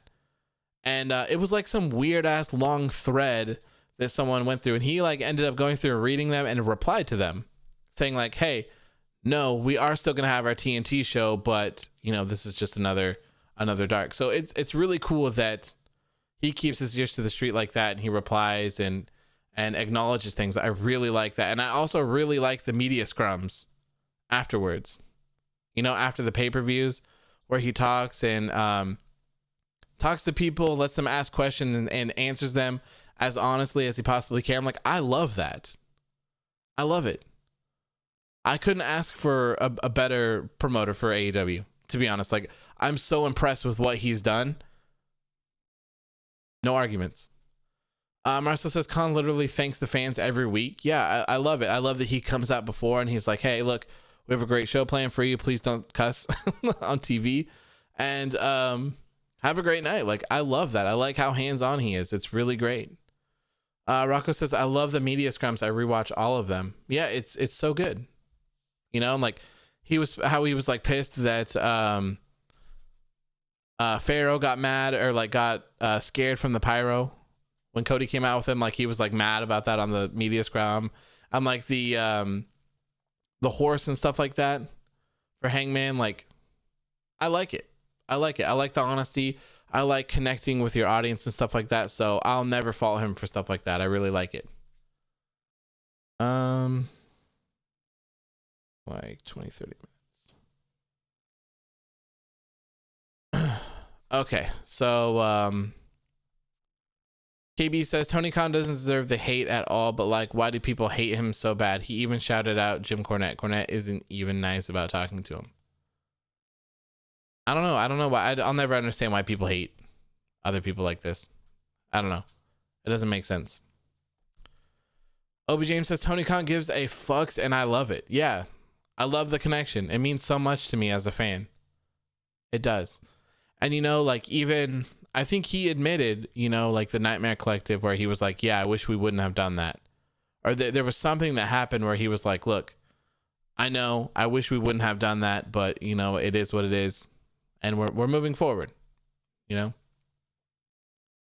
Ashton says, it was yesterday. Somebody insulted me about my disability, which led to a huge argument. Yeah, dude, like, I don't understand why people are crazy, dude. People are crazy. That's why I like this setting so much more, because you don't have to deal with those people. And, I think I'm going to, return to the old ways of just blocking everyone. I think that's what I'm going to do. Like, all of the negative people, like, I've just been encountering so many negative people over the past, like, month or so? Maybe like 2 or 3 weeks. It just seems out of control. And usually, like, I'm not the type of person to like just go through and block people and stuff, but like it's getting to the point where just like people are so rude, and like not only to me, like if they're rude to me, I don't mind. But like when they're being rude to like everyone else, like the people that normally comment on all my things and stuff like that, like it's so frustrating. It's like, you know what? All of the people here should be able to comment their opinions without someone else just rudely attacking them out of nowhere because they don't agree. So I think I might just start doing that again. I think I might just start blocking every single person, and like, who cares, you know? Rocco says, I don't get how people hate on all your posts even though they don't follow you. There's a lot of people that do. There's so many people that don't follow me and will literally just comment on like every single one of my posts just talking shit. And it's like, you know, it sucks for you because like, what are you doing with your life? Where you just have to sit here and see what I'm doing. Like, I always say it, like at the end of the day, like I'm just a dude who watches wrestling, right? Like, cool, like my Instagram took off a little bit. Now I have a post show where I can interact with all of you guys, but like I'm not someone crazy like into high up in wrestling. Like I have no connections for you. I'm no one. I don't have like I mean, I have a decently big platform, but like I don't have like the biggest platform in the world. Like, just chill. Chill. Who cares what I think? Can we do a daily Philip announcement? Yeah, we did one earlier. I'll do another one for you. I'll do another one. Rocco says, I saw some kid made a hate meme about you and posted it on his Insta. Like, how? Really? Someone made a hate meme about me? Well, that's funny. I haven't seen that yet, but that's hilarious. That's hilarious. Ashton says, we're just your typical wrestling fans having a good time and enjoying the show. No need to be negative. Yeah, I mean, that's the thing. Like, I criticize. So, I mean, I say this all the time, right? But when I'm speaking online about the shows and about the things, it's out of love. Like, I'm not saying like, oh, you know, I didn't like the Sasha Banks and Bianca Belair segment for WrestleMania. Like, I didn't like any of it. That doesn't mean that like I'm never gonna watch SmackDown again because there was a bad 7-minute segment. And like, sure, maybe you guys enjoyed it. That's cool. Everyone's entitled to their own opinions, right? Like, I just didn't. So like, cool, leave me alone. You know? So like, I'm just talking. Like, I'm always just having a good time with people. That's what I'm looking to do. Is just kind of chat, interact, have a good time, tell you what I think, hear what you think, like, and it's all just about being decent. At the very least, just being decent. Shelby says AOW is a heel. I love to just be rude. You know, someone messaged me, you know, oh my God. You guys know that Rey Mysterio thing that I posted in my stories? I cannot tell you how many people asked me if it was real. And I can't tell you how many people told me to be careful because it was fake, like as if I didn't know. And then some other guy called me like a moron and like was cursing at me and like all this stuff. And I was like, wow, man. I said, you need to ask your mother for a hug because maybe you won't be online and be so angry at everyone. And then he said, oh my God, I'm a huge fan. And I was like, obviously not, because you're being a dick. And then he was like, do you play Fortnite? Like, what the fuck? No. Like, what are these interactions that I'm having with people online over the past 3 weeks? It's crazy. It's crazy, man. Marcel says, some people think AEW ain't helping New Japan, yet New Japan Strong is trending number 2 or 3 in the US behind SmackDown. New Japan Strong never trends, and New Japan shows don't reach the top 5. There you go. It's all about Mox, right? All about Mox. Arl says, one thing I say all the time to Marks in the comments, it's just wrestling. It's not real. Yeah, like, I mean, we're just chatting. You know? That's all I'm doing. I'm always just chatting. And if you're respectful, you're going to get respectful replies. That's just how it is. KB the Ghost says, it's still real to me, damn it. Yes, it is. It is. Ashton says, whenever I say something about Sasha, I get attacked by like 50 Sasha Stan accounts. Yeah, man, you got to watch out for that. You got to watch out. I think people used to get really mad at my it's boss time meme thing, but I've done it so much for like 2 years that People just don't seem to care anymore. So it's great. It's great. I saw versus AEW, just dropping it quickly to say hello. Wish I could stay, but busy renovating my kitchen. I would definitely catch you guys on Monday. Hey, man, that sounds great. I'm going to be doing the same thing pretty soon. We just bought a kitchen suite. So hopefully everything goes smooth, man. Goes smooth. Being adult is crazy. Being adult is crazy. Who plays Fortnite? I don't know, man. Not me. I haven't played it in a very long time, like since it came out. I haven't been gaming that much in general recently, to be honest. Anthony says, has there been any people that give you shit about hating Humberto? Yeah, tons of people. Tons of people have messaged me. Tons of people have commented about it. And it's all just in fun and games. Maybe they don't understand. But I feel like a lot of the times I'm so over the top with it that you should totally understand, right? I mean, that's where I try to go with it. Like, I try to make what I say so over the top that you know, just by me saying it, that it's fake. Like, what I'm saying is not real. Like, I don't actually hate Humberto Carrillo. And it's just hilarious. Like, and to tell someone that, like, Andrade, like, DDT'd, like, Rey Mysterio on the concrete or something, and then Humberto DDT'd Andrade on it. I mean, saying that he's, like, an unsafe coworker is, like, you should, like, you should totally know that that's fake, right? Like, I don't know. Some people, man. Some people. Marcelo says Sasha Banks is the worst promo. The laugh gives me a headache.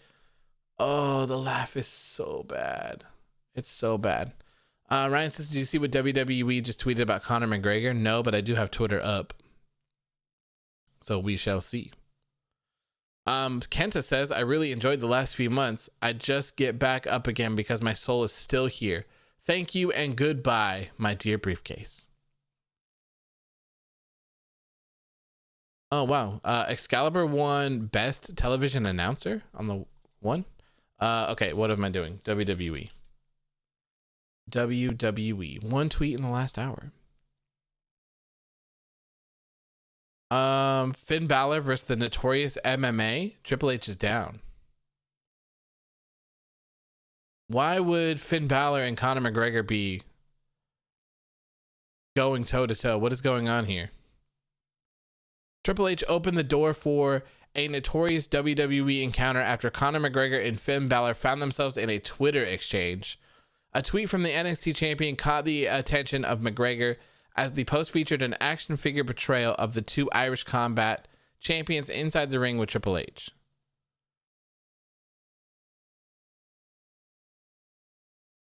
Interesting. Okay. Interesting. Marcel says WWE didn't tweet anything. They replied to, so they posted an article.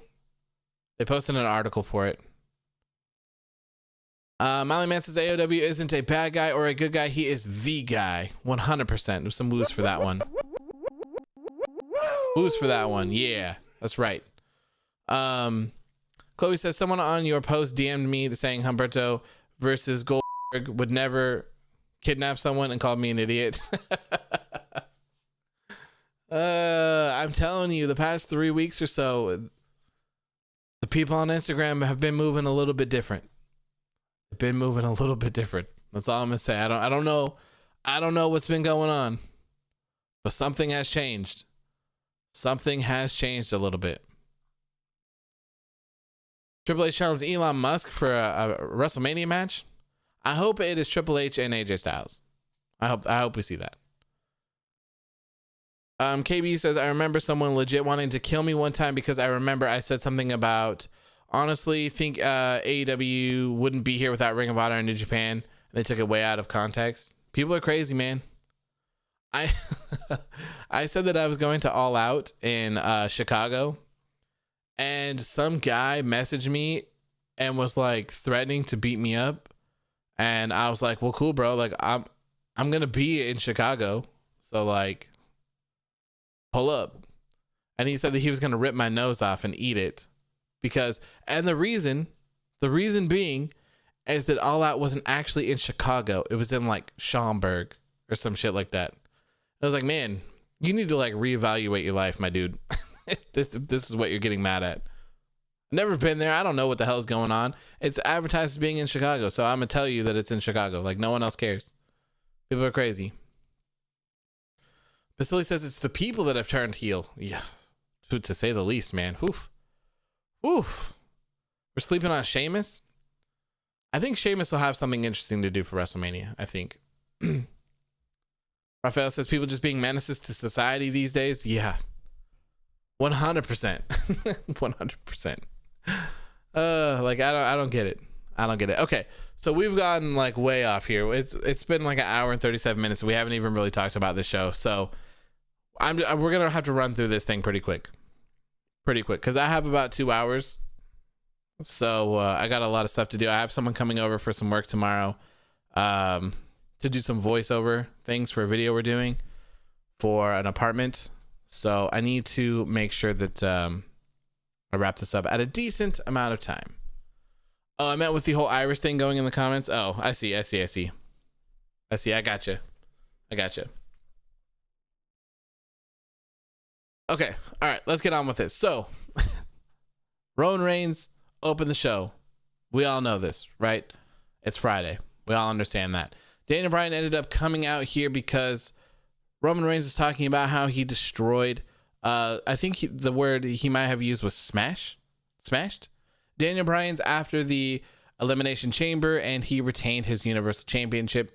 Daniel Bryan came out and said, yes, how big of you to beat up someone who went through a 45-minute Elimination Chamber match, yada, yada, yada. If you really think you're tough, you should give me a rematch, and you should defend your Universal Championship against me at Fastlane. Jey Uso ended up attacking Daniel Bryan, threw him over the barrier, and then they walked out laughing. After that, Edge walked up to everyone's favorite authority, not so authority figure, Adam Pearce, and Sonya Deville, and said that he doesn't quite understand why Daniel Bryan is getting a Universal Championship match against Roman Reigns. And he said that I thought we were having a tag match tonight. So he was saying that it was going to be Edge and Daniel Bryan versus Roman Reigns and Jey Uso. That would have been flames. I would have loved to see that. So maybe we'll see that next week or so. I'm not quite sure. But I don't know. Kind of interesting to see Edge be upset about Daniel Bryan getting a Universal Championship match again, even though he's already had one. Edge knows that his match is for WrestleMania, right? So like anything that happens before then, you don't get dibs on, and anything could happen before then. I don't know. James says your future endeavors intro theme song is called Thor's Hammer. It was even the theme song for GTS Grimomania 2018. Really? It's my theme song now. It is my theme song. Thor's Hammer is mine forever. Forever. It's mine. Mine forever. It'd be weird to see someone else use it. I don't ever want to see that. Okay. Leroy says 3 things guaranteed in life: death, taxes, and Roman Reigns opening up SmackDown. 100%. Yes. Yes. Rocco says watch them do a triple threat at Mania just for Edge to pin Bryan. Could be onto something. I was thinking that maybe they could go that route. Roman Reigns versus Edge versus Daniel Bryan. I'm all for that. I wouldn't be mad at that at all. Obi James says Edge still has the match, so why is he worried about getting a title match first? I'm not sure. Plus, like, I mean, can he complain? If he's not gonna, if Daniel Bryan is the one to dethrone Roman Reigns, I mean, Edge versus Daniel Bryan at WrestleMania that's a huge match as well. So, Ashley says it's going on my Spotify playlist. Sorry. Hey, no worries, man. Enjoy it. Just don't use it for your own show, okay? It's mine. It's mine. It's forever mine. You know, I really wanted to do one of the bands that I really like from back in the day is Lamb of God. So the whole Ashes of the Wake album, I love the music part of it. And I really wanted to use some instrumental parts of that for an intro and stuff like that. But I don't think there's a way around it with copyright and stuff like that. And I couldn't find people that covered it to use it and stuff like that. So I spent like literally, like, I kid you not, I spent like 5 hours looking through the YouTube studio library of music. I was looking through like metal, and then I didn't want to do hip hop for it because I don't think it fits for this. But I looked through all of them, and man, I was super happy when I landed on that one. It's so good. It's so good. So good. It rules, and it like pairs with the Lamb of God stuff that I wanted like really well. Really well. Philip is here. Philip is here. Someone has come to the front desk to claim your Philip. Yes.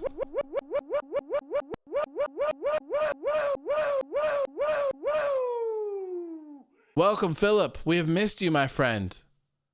The GOAT is here. Philip is here. And he's got the purple circle. Purple circle. Ashton says, my dad has been urging me to start our own podcast. He's been tuning in lately, and he's a big fan of your show. Well, thank you, Mr. Brooks, as well. I appreciate that. Thank you guys so much. Yeah, start your own, man. Start your own. It's a lot of fun. It's hard to get used to. I still don't feel like I'm quite there yet. Especially because I don't like speaking in public.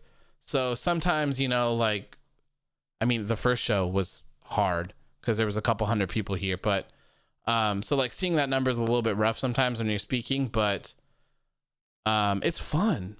It's fun, man. It's fun to get an audience. It's fun to chat with people, and it's fun to meet like-minded people as well, and do some other stuff. Like I always want to keep my shows me for, you know, for my post shows, but I wouldn't mind doing one-offs with other people as well. Like sometime, like maybe we'll just have like a post show featuring someone else. Like I'm totally cool with that. Totally cool with doing a post show for someone else, or video collabs with other people as well. So yeah, start your own, man. Start your own. But yes, Philip, where are you, my friend? How are you doing? James says, Philip, you should face Humberto Carrillo in the main event of WrestleMania.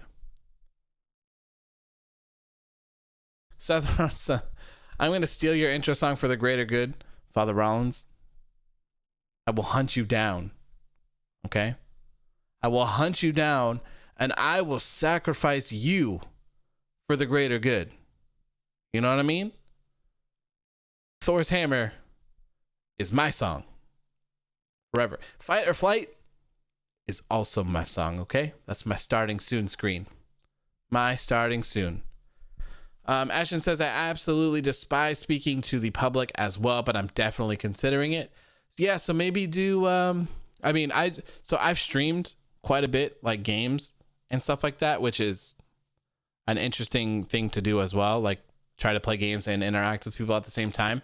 But maybe try videos at first, you know, maybe try reviewing the shows, 10-15 minute videos, you know, just giving your thoughts on them. That'd work. Seth Rollins says, your song is such good shit. Couldn't agree more, man. That's why it's mine. It's mine forever. Sava says, come on, AOW, don't be mad at Seth. His head is still spinning. Yes, it is. I loved that segment, by the way. It was great. Okay, so let's go on and see here what happened next. So next up, it was announced that Jey Uso will actually take on Daniel Bryan in tonight's main event match. If Daniel Bryan wins the match, then he gets his Universal Championship shot at Roman Reigns at Fastlane. So that is our main event match of the night. Next up was Rey and Dominik Mysterio taking on Otis and Chad Gable once again. We saw this match happen very briefly last week, and Otis lost control and did not get out of the ring while he was the illegal man. So this match did end in a disqualification, and he beat them up afterwards. This match did not end in a disqualification, but Otis looked very strong and got the win over Rey Mysterio. So, I am happy to see that Rey and Dominik are teaming up. I think that them as a tag team is long overdue. Very long overdue. They should be a tag team. I don't mind it. I think that Dominik needs a little weird to see Rey Mysterio doing the job for Otis. Otis's booking has been so odd, to say the least. His booking has been so odd. It doesn't make any sort of sense. Vince was really high on him, started to book him as a singles competitor, despite him being in a tag team with Tucker, put him in a love triangle, made him win the Money in the Bank briefcase, have him lose a match to The Miz, who was booked even worse than Otis. The Miz takes the Money in the Bank briefcase, looks like a geek. Otis continues to look like a geek. Now, randomly, The Miz cashes in the Money in the Bank briefcase, becomes WWE champion, and in like the same week, Otis starts to become some dominant heel and pick up wins. Why couldn't this have happened earlier on when Otis had the Money in the Bank briefcase? Like, you could have done this back then and it would have been fine.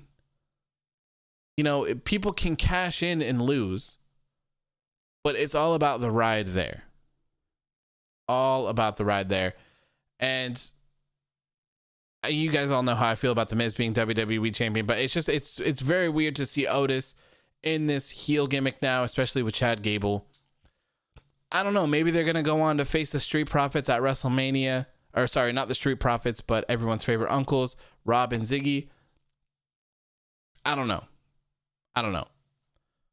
I feel like Otis and Chad Gable is a very weird tag team still. I miss Otis and Tucker. Otis and Tucker never really had a good tag team run on the main roster. I don't ever remember them even challenging for the SmackDown Tag Team Championships before they split up. So it seemed like a lot of wasted potential here. Obi James says, what is it with the Mysterios and the rematches? Yeah, the booking is terrible. And then, the whole thing was that they couldn't beat King Corbin and they needed to call in a friend, and then they just kind of forgot about it. They just never mentioned it again. Just kind of disappeared. Joe Pop Nation says SmackDown was so boring. Yeah, I would use that. Yeah, I would agree. I would agree with that one.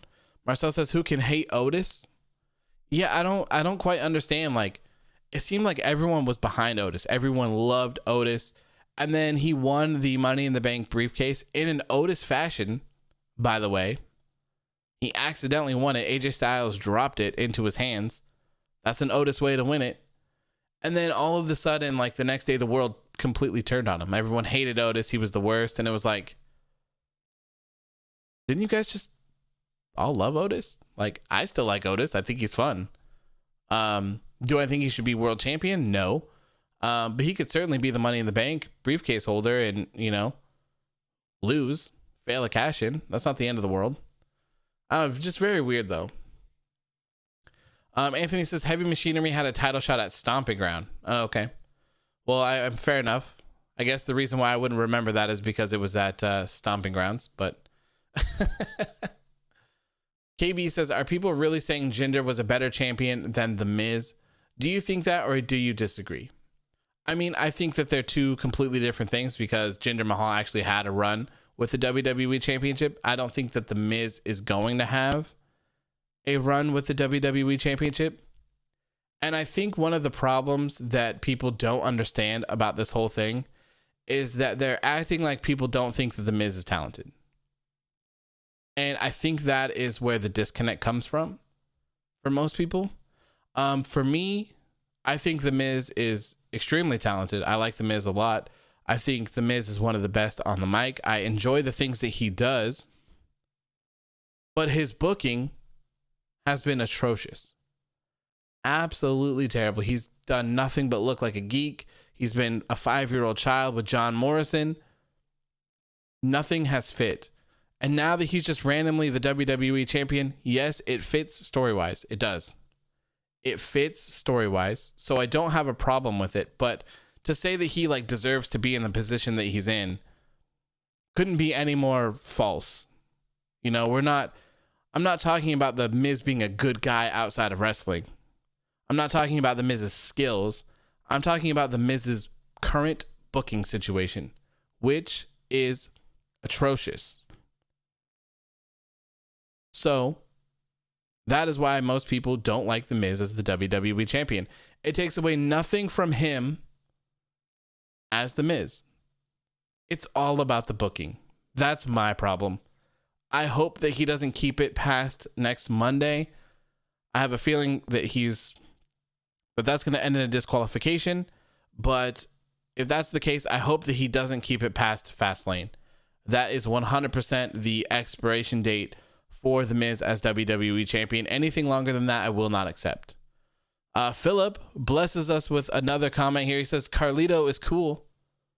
Carlito's very cool, man. Who else is cool? I will ask you, Philip, who else do you think is cool other than Carlito? Rocco says Miz and Morrison segments are actually funny. I like it, but then the segments turn into them jobbing. But I love that he's champion. I mean, like I said, I don't have a problem with him being champion in the way that he is champion. He won in a chicken shit kind of way. We know that he can't hold his own, so I have no problem with that. But like I said, there is an expiration date. There is an expiration date, and that date is Fastlane. A minute past Fastlane is too long. It's curdled milk here at this point.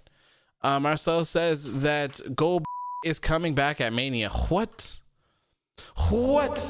do you mean? KB says a lot of people will say that The Miz is the worst wrestler in history, and it boggles the mind, and try to say that he's the worst champion and he's not a draw. And I agree, the booking being terrible. I don't think that The Miz is the worst wrestler in the world. I don't think he's the best wrestler in the world.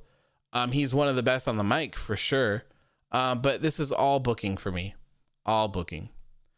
Warrior says Miz is very talented, but when you spend the better part of 2020 to now be a goofy loser, no one will take you seriously as the top champ. Couldn't say it any better myself, Warrior. Couldn't say it any better, man. Philip says Primo is cool too, but who else is cool? There's someone else. There's a group. There's a specific group that I think chat and myself are looking for that is cool. Ashton says, I think the problem with Otis is that people loved him as the entertaining, fun-loving guy. When they decided to give the Money in the Bank briefcase to him, everybody turned on him because how? To be continued. Because how could you take a guy like Otis seriously as the main eventer? Yeah, I agree. I guess I can see your point there. That he's fun and loving, but when they tried to be they tried to be more serious with him, that they turned. I can see that. But at the same time, he could have had that briefcase and still lost it. You know, that's all I'm saying. He could have been booked fairly strong like he was before, and then just lost it. Philip says the Nexus is cool. Yes, the Nexus is great, man. And where do you want to see the Nexus show up? Marcel says it's been reported that he's in a match slated on the 1, but it's not set in stone.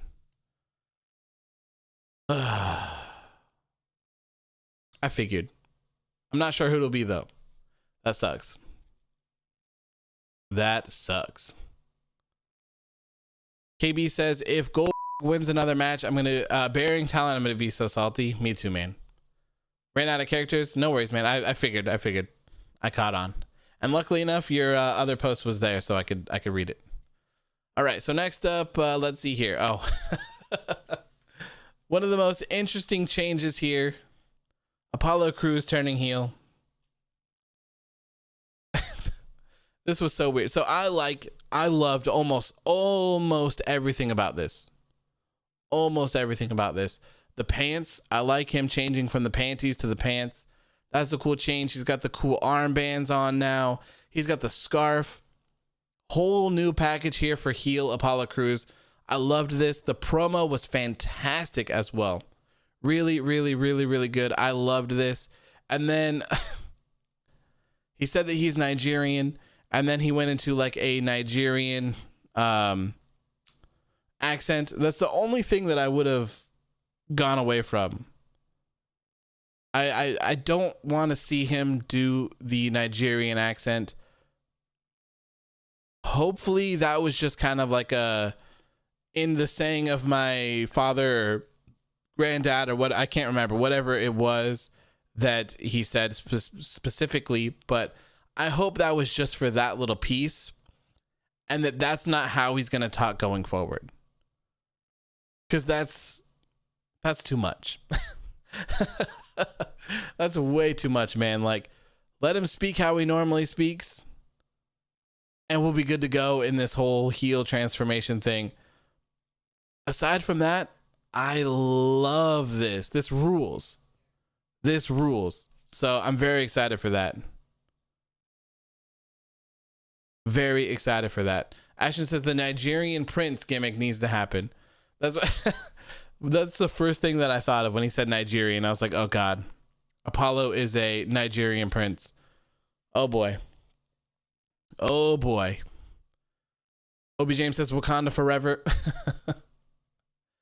Marcel says Vince, he from Nigeria, turn him heel, damn it. Right on Black History Month. Yeah, it's kind of an interesting one. Father Rollins says, don't worry, Philip, they will bring back Carlito and the Nexus at WrestleMania 37. Hopefully. We can only hope, right? For Philip. KB says, did Apollo have to beat Shinsuke Nakamura? Why not book that at Fastlane and or have Big E face him at Mania or something? Apollo did not have to beat Shinsuke. Yeah, I mean, obviously, I think they just ran it back since last week. But, I mean, the thing that I said was on Instagram, I said, damn, Cesaro signing a new contract with WWE really ended up biting Shinsuke Nakamura right in the cheeks. I mean, that pretty much sums it up.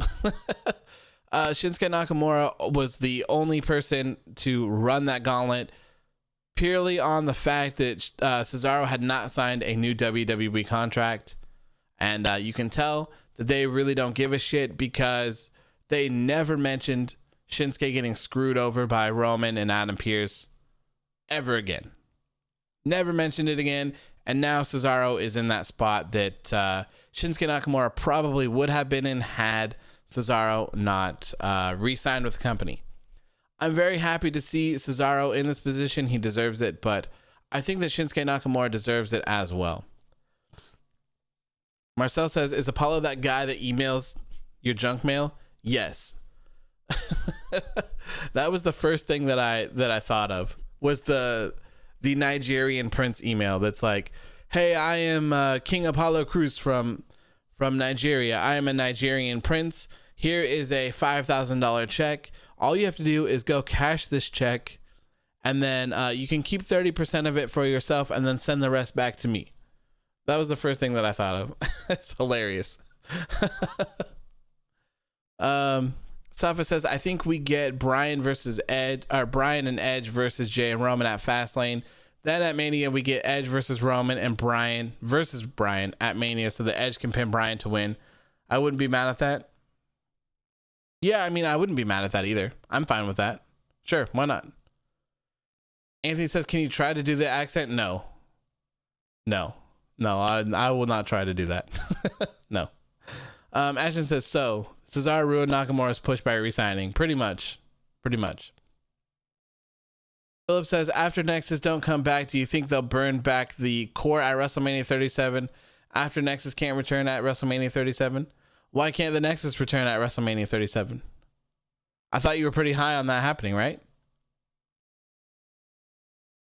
Rocco says, I don't think Cesaro gets a push until fans come back and he's over, and then they'll have a push for him. I mean, they just need to book him strong. Continue to book him strong, and then everything will be fine. Chloe says, the accent from Apollo made me stop taking him seriously. Yeah, I don't ever want to hear that again. Ever. Next up was a match between Tamina and Liv Morgan. I really don't have much to say about this at all, to be honest. Tamina got the win over Liv Morgan, which is a huge shame. I don't know what to say. I don't know what to say about this. I don't know what they're doing with Tamina and Natalya. I don't know if they're trying to build them up for the women's tag titles or what. I have no clue. I don't really care, to be honest, at this point either. It's just sad to see Liv Morgan just continue to get squashed. It sucks. Philip says, I'm playing around the Nexus going to return in Carlito. That would be cool. That would be awesome. Carlito's open to work, man. He could show up anywhere. Rocco says, hey, Philip, AOW and Heath Slater somehow follow each other. I think he can try to get Nexus back. Heath Slater does follow me. Heath Slater knows what's best for business. You know what I mean? He follows Big Papa AOW on Instagram, which is kind of weird. Heath Slater's followed me for a really long time too. Like, I'm surprised he's not sick of my shit. But hey, you know, even Heath Slater needs to be up to date with the latest and greatest. You know what I mean? Chloe says the yacht Tamina wins again. The yacht and the boat. KB says, I don't understand why Natalya got so mad at that tweet still. I don't get it either, man. They've been doing those things for years. Years and years and years. I don't quite understand why you'd be mad at those. Especially when you know that the way you're booked, like, that's why I say this all the time. Like, it's always about how someone's booked. It's never about the person. Natalya has been booked like trash. So obviously her character is reflected like that. Tomorrow, they could turn the tables and have Natalya just start beating the hell out of everyone. She could build her way up to be the SmackDown Women's Champion. It's all in the booking. That's all it is. That is all it is. KB says, I have John Cena and Sergeant Slaughter following me, just to name a few. Wow. Chloe says, Epico follows you on Instagram. Wow. That's awesome. That's awesome. It's weird. It's always weird to see like the people that follow other people, like the famous people. I think a couple of people follow my fiance as well, wrestlers. I think more wrestlers follow my fiance than they follow me. It hurts my feelings. Hurts my feelings. I like Tamina when she's tag teaming with Nia, says Anthony. Yeah, I mean that seemed to fit much better than Big Goof and Shayna Baszler, but I don't know. What do I know? Next up was the big moment here where Bianca Belair picks her WrestleMania opponent. Even here, man, they're disrespecting the hell out of Io Shirai in the NXT Championship, the NXT Women's Championship. My apologies. She didn't even list her as an option here. Not even an option. But Edge was able to go to Raw. Edge was able to go to NXT. Edge was able to go to SmackDown. Bianca Belair, not so much. Not so much. James says, you, Carlito, Steve Austin, and the Nexus versus Humberto Carrillo, Goldberg, and Mr. McMahon and Retribution in a 12-man tag match. There you go. There's a WrestleMania main event for you right there. Raphael says, for some reason, Ryback used to follow me like 5 years ago for like 2 months. It must have been by accident. That's funny. They like even like view my fiance's stories and stuff that she posts. It's crazy. It's funny. It is funny. So yeah, they presented Sasha Banks and Asuka as options for Bianca Belair to pick here. And of course, right when she goes to make her pick, Reginald comes out. Of all people, Reginald. The Sasha Banks simp, Reginald. How he is still involved in the women's division, I have no idea. Like, I don't get any of this. I don't get why Reginald is a part of anything. He's just out here simping for Sasha Banks. Carmella isn't having it. She threw the wine in his face last week, which I'm glad that they did, because he was out there having that match with Bianca Belair and Sasha Banks, and he was trying to make it seem like he was just getting wine. I would have been really irritated had they just had her been like, oh, okay, that makes sense. As opposed to her being like, hey, I'm not stupid. I know SmackDown is on, and I watched it, and I saw you do all that. Basili says, Tamina or Nyla Rose, who would you take? 100% Nyla Rose. Not even a question. I wouldn't even think about it. Nyla Rose. Chloe says that Asuka highlight they showed all the stuff that she did when she had actual crowds. Yeah, it's I don't know.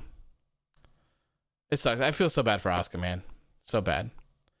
Marcel says Reginald gets more TV time than like 95% of the women. Yeah, it's weird. Reginald gets more TV time than Carmella too, and he's supposed to be like her assistant, sommelier. Sorry. Philip says, let's talk about Philip. Philip, did you see my post about you on Wednesday after the post show? Did you see that? If not, you should go find it. It's just a picture of the, if you look at my Instagram feed, it's just the picture of like my YouTube. You should check it out. Ashton says, Reginald, Sasha Simp, Kalisto wants to know your location. Yeah, like what's that? Nothing has happened for that either. Like, Kalisto just doesn't care anymore. Like, I don't get it. Rocco says, I honestly believe AEW women's division right now is way better than Raw and SmackDown. Asuka hasn't done anything. Ric Flair and Reginald are like the biggest part of it. I agree. Philip says, show me right now. I can't show you. It's on Instagram. Sounds a little bit like this, though. We are looking for Philip. Philip is missing, and we cannot find him. We are trying to save Private Philip. If you have any information that leads to the finding of Philip, please come to the front desk. You will be rewarded very, very generously. We're looking for Philip. He loves Carlito. Philip loves the Nexus. He thinks he's waiting for them to appear at WrestleMania 37. We need to find Philip. We miss him, and we need him back on the post shows. If you have any information on Philip, please come to the front desk. We would greatly appreciate it. And thank you for shopping at AOW Mart. Have a good rest of your day. There you go. Cleese will be like, screw you. You ain't worth my time. Raphael says, wait, so who gets rewarded for finding Philip? Philip? Yes, Philip has found himself. He needed time to himself. But anyways, Bianca Belair ended up finally picking Sasha Banks. And one of the things that's very interesting is that Sonya Deville said to Bianca Belair that she will have a main event match at WrestleMania. So does this mean that they're actually going to main event one of the nights of WrestleMania?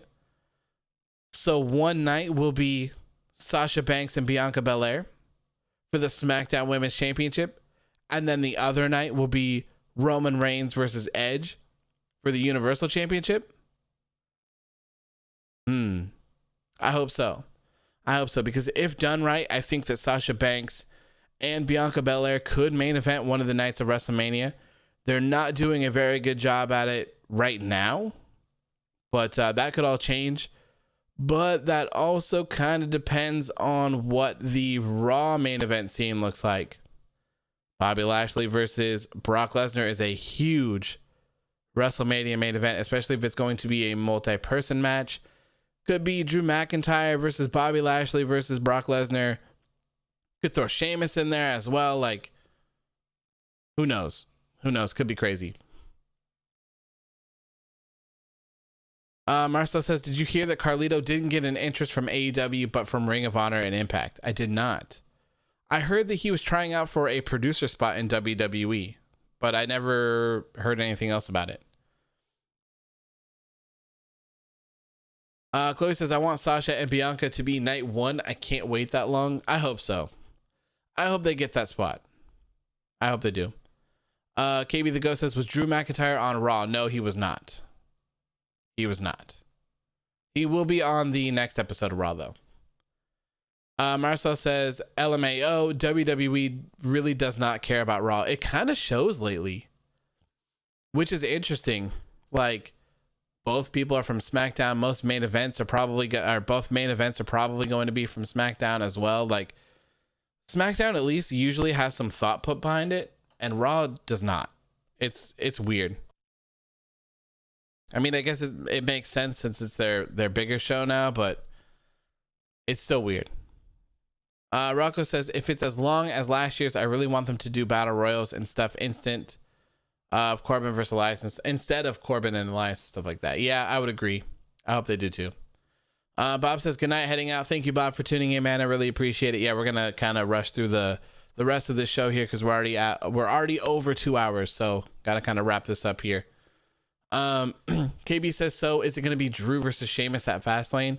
I don't know, man. I would assume that we'll probably have Drew involved in the WWE Championship scene would be my guess. I find it very hard to believe that Drew McIntyre is just going to come back and not care about getting screwed out of his WWE Championship. So if he does, like if he shows up and he doesn't care, that's going to be really dumb. I won't like that whatsoever. We'll see though. I don't know. Maybe add Sheamus into the WWE Championship scene. Ashton says Raw is supposed to be the A show. Yeah, and Raw hasn't been the A show for a long time. Chloe says, AOW, now that we have found Philip, we got to find Aleister Black. Attention shoppers, please. I need your attention for 1 second, please. We're looking for someone who goes by the name of Aleister Black. He was last seen sitting in a dark room waiting for someone to knock on the door. We don't know the location of this room, and we don't know if someone has knocked on said door yet. If you have any information on the missing person, Aleister Black, please make sure to come up to the front desk. Any information leading to the finding of Sir Aleister Black will be greatly rewarded. Thank you for your patience, and thank you for shopping at AOW Mart. There you go. Rocco says, I'm not surprised they don't really care for Raw since they only have Pritchard Vince, but SmackDown has Bryan basically full creative control over everything. Yeah. I think it helps a lot. I think Bryan and Paul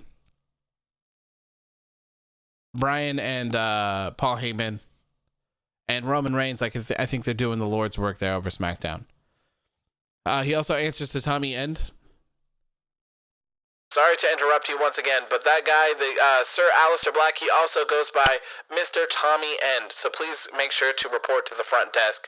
Once again, I want to thank you for shopping at AOW Mart. KB the Ghost says, like Drew McIntyre and Sheamus have a match at Fastlane, just so Drew only has to worry about WrestleMania and the WWE Championship. Sure. Chloe says, AOW Mart? Yes. You're shopping in my store. You know? It's like a store intercom. Front desk at AOW Mart. We sell the best. I don't know what we sell. We sell stuff and things. Okay? Sell stuff and things. KPR says, Raw hasn't been the A show in a long time. I like what you did there. I like what you did there, my friend. Philip says, when the Nexus come back at WrestleMania 37, they're going to attack whoever got the WWE Championship or the Universal Championship. That would be really cool. That would be really cool. KB says, where's the Andrade section in your mart? The front area. It's the first thing that you see. First thing you see. Chloe says, sell the best keepers of truth. Yes. My man says AOW Mart is the best kind of mart. Yeah, it is. It's the best store in the world. I promise. Rocco says, I got a little sad today. I was watching the old BTE when they had Marty. Those were the best. They really were, man. I miss Marty Scurll pre being an asshole type days. That's very unfortunate. Very unfortunate. Next up was the Street Profits taking on the newly formed team, of Sami Zayn and King Corbin. King Corbin. Ashton says, do you guys have a Cesaro section? Yes, we have a very large Cesaro section as well. Yes. Very, very large one. Very large one. Of course, here the Street Profits do get the win. I hope that Sami Zayn and King Corbin don't actually go and like form a tag team, because that's not really something I'm looking to see. Where do the Street Profits go from here as well? Are they going to challenge for the titles at WrestleMania? Is it going to be Otis and Gable? Maybe it'll be all of them. I have no idea. Philip says, I spit in the face of those who kidnapped me. 100%. 100%. KB says, you need to fire one of your workers because there's a gold shirt in the Andrade section. This is 100% unacceptable, and I do take all complaints seriously. I will review the cameras. I will find said employee. And not only will I fire him, I'll take him out to the back of AOW Mart and I will give him a hammerlock DDT right on the concrete. I hope that I'm able to correct our wrongs, and I hope that you will one day return to AOW Mart. We love your loyalty. Chloe says the Street Profits are sending a message to the tag division. Yes, by beating non-tag teams. It's so funny. It's so weird. It's so weird. But I like the Street Profits, so I'm not mad. Not mad. Anthony says, will that be a thing on your channel at AOW Mart? Talked about the best-selling wrestlers? Maybe. Who knows? I love all the weird little gimmick things that get brought up and we come up with. They're a lot of fun. KB says, I heard that Marty was supposedly talking with New Japan Strong or AEW, but only speculation. So he was... He's on New Japan Strong. He's going to be working an angle with Rocky Romero, from what I understand. Marcel says, Khan revealed that he's been in talks with Zelina and has interest. I've heard something. But I don't know if it's true, so I'm not going to say it. But I have heard something, and what I have heard is incredible. I'll try and figure out if it's true, and then I'll let you guys know. Rocco says, did you play the new AEW casino game? I did. I played like 3 rounds of blackjack, and I got blackjack, and then I had to make dinner. So, but yeah, I'll definitely check it out a little bit more. I'm not really big on casino games or anything, but you know. Rafael says, all Goldberg, Big Oof, and Humberto Carrillo merch at AOW Mart can be found in the bargain bin or in the trash bin in the back alley. Yeah, more so the trash bin, for sure. Yeah, I'll DM you later. So next up here was a segment here of Seth Rollins coming out. He's still upset with everything that had happened, and Cesaro came out to kind of get some revenge on him. This was great. This made Cesaro look great. Seth Rollins was just here. Sorry, Father Rollins was here, bigging up Cesaro, making him seem bigger than ever, and I loved this. I loved this so much. I'm so excited to finally see Cesaro in a good position here, and I hope that one day we see it. I hope that Cesaro becomes a WWE World Champion one day. I cannot wait. It's gonna be incredible. Chloe says, the keeper of truth, keeping the truth from us. No, see, I don't know if this is actually true or not. And I just heard it briefly and said, holy shit, that's amazing. But I haven't looked to confirm. And I don't want to get hopes up or like ruin anything for something that could just be a dumb rumor or something. So I want to look. Before. Marcel says Seth versus Cesaro, then Seth versus Bryan at Mania. Yeah, I could see that. Marcel says, can you tell us the source? The source is my fiance told me. And I don't know where she got it from. That's why I don't want to say it. All right. I'll tell you. Whatever. You know what? Fuck it. Who cares? I'll tell you. My fiance told me this. I don't know where it came from. I don't know where she saw it. I don't know where she heard it. I don't know anything. All I know is that she told me is that there's rumors of Thea Trinidad, FKA Zelina Vega, going to AEW and being a part of the Inner Circle. That's what I had heard.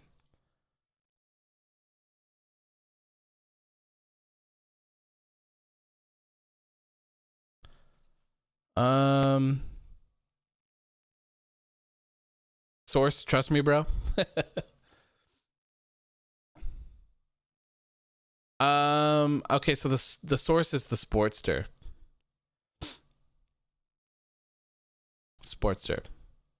It's the Sportster. They have an article about it. Warrior says Zelina managing Santana and Ortiz would be amazing. Yeah, that's where we were going with it. They say a new rumor regarding the future of Zelina Vega suggests she might show up in AEW and make significant waves upon arrival. It has now been more than 90 days since Thea Trinidad, formerly known WWE Zelina Vega, was released from her WWE contract. That means Trinidad is now free to appear and wrestle for other promotions. Aside from her continued work on Twitch, which is likely what caused the rift between her and WWE, there has been no official word on where Trinidad might land next, if anywhere. Since there has been talk that Trinidad was earning more through sites like Twitch than she was via her wrestling contract, she opted to not sign anywhere. However, Planeta Wrestling appears to be under the impression Trinidad is on the verge of signing with AEW. In fact, it is speculated that a deal has already been struck between the two companies. Who the hell is Planeta Wrestling?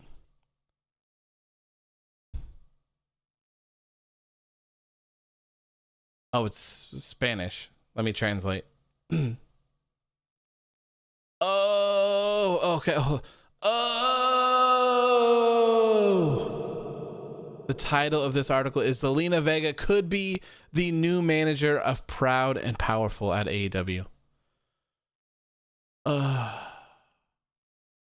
Vega tweeted, "Today is going to be a good day." Trying to read through this here. I don't know. That's what I know. Now you know what I know. So now if you want to dig through it and look through it, you can try to find some information on as well. Holy shit, though. That would be incredible. Incredible. That would take Proud and Powerful to the next level for sure. KB says, my one question is what even made WWE say something about Twitch? Like, who even brought it up because we need to run their shoelaces? I'm assuming they saw how much people were making. That's my guess. Chloe says, Zelina will go down in history as Asuka's last title defense. Probably. But Marcel says the Inner Circle is going to disband soon. So, yeah, I mean, it would be great if they did, and Proud and Powerful just went off with Zelina. Yeah, I think she would be fantastic in AEW as a manager. I really do. So good. So there you go. There you go. All right, where are we at here? Okay, so we got ourselves to the main event now, and that is Daniel Bryan taking on Jey Uso. This match was good, of course. Jey Uso is extremely talented.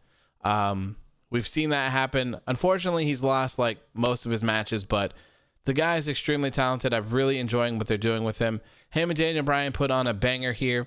The only downside is that they both had a double count out. Really? That's how you're going to end this? I really thought that this match would have ended in a disqualification. I assumed that Roman Reigns would have just attacked Daniel Bryan during it, but nope. They got counted out, and then Daniel Bryan did end up getting the upper hand against Jey Uso after the count out, and Roman attacked him, and yada, yada, yada. That is how the show went off the air, with Roman Reigns standing tall over Daniel Bryan. So I can only assume that this is going to continue. Daniel Bryan's probably going to try to continue to fight to have another shot at the Universal Championship. That would be my guess. I would assume that championship match will happen at Fastlane. If it doesn't, I think someone else in the comments said it earlier on today. A good idea is Edge and Daniel Bryan versus Roman Reigns and Jey Uso. I like that. I like that a lot. KB says, I'm surprised Edge didn't get involved, though. Me too. Yeah, he's just been around. He hasn't wrestled very much, which is kind of interesting. Chloe says, ever since Jimmy left on injury, Jey has been amazing as a solo competitor. Yeah, he really has. And I can't wait to see Jimmy back as well. I just saw a video someone posted of him training the other day. So it should be any time now. It should be any time. I can't wait for him to come back. I hope that they pair him up back with him and he's just a heel. I don't care if they want to try to tell the same story that they did with Jey, where they got to fight him first to make him sit at the table with the tribal chief. I just can't wait to see a heel bloodline running SmackDown. That will be fantastic. The Usos are one of the best tag teams. They're very talented, so I can't wait to see them come back. Andre says, is it worth it to watch SmackDown? The show seems brutal. No, it's not worth it. All you need to know is that Bianca Belair chose Sasha Banks for WrestleMania, and Apollo is Nigerian. That's all you need to know. Everything else was pretty much the same. You had your standard Roman Reigns opening segment. You had Edge squeezed in there backstage. You had Apollo, heel Apollo, and Shinsuke Nakamura. We saw that last week. We saw a squash match for the women. Pretty much the same old thing, man. So no, you don't really need to watch it. Ashton says New Day and Usos have been the best tag teams in their era. They're so good. They are so good. I hope that somehow, someday, some way, we can get the New Day versus the Elite. I really want to see the New Day versus the Young Bucks and Kenny Omega. Oh, it would be so good. KB says Jey Uso has lost 10 matches in a row. I really can't wait for Jimmy so he and Jay can help the tag team division. They desperately need it, man. Desperately need it. Anthony says maybe Mania Jay versus Jimmy.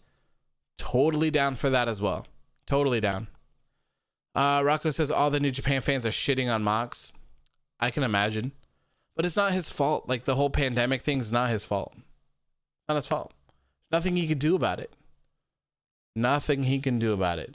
So, all right. Anyways, the last thing that you need to know before I leave is that Jon Moxley defeated Kenta on New Japan Strong to retain his IWGP United States Championship. And that is all for me. That is all. KB said, what's up with Apollo not meeting with Roman anymore? Is that over? It just seemed like a one-time thing. It seemed like a one and done thing. Maybe that's where he got this whole idea from, taking from his family. I hope they play off of that. I hope they do. It would be cool next week to see Apollo and Roman just having a conversation saying like, hey, thank you. You know, your advice, I really took it to heart, and look what we were able to accomplish.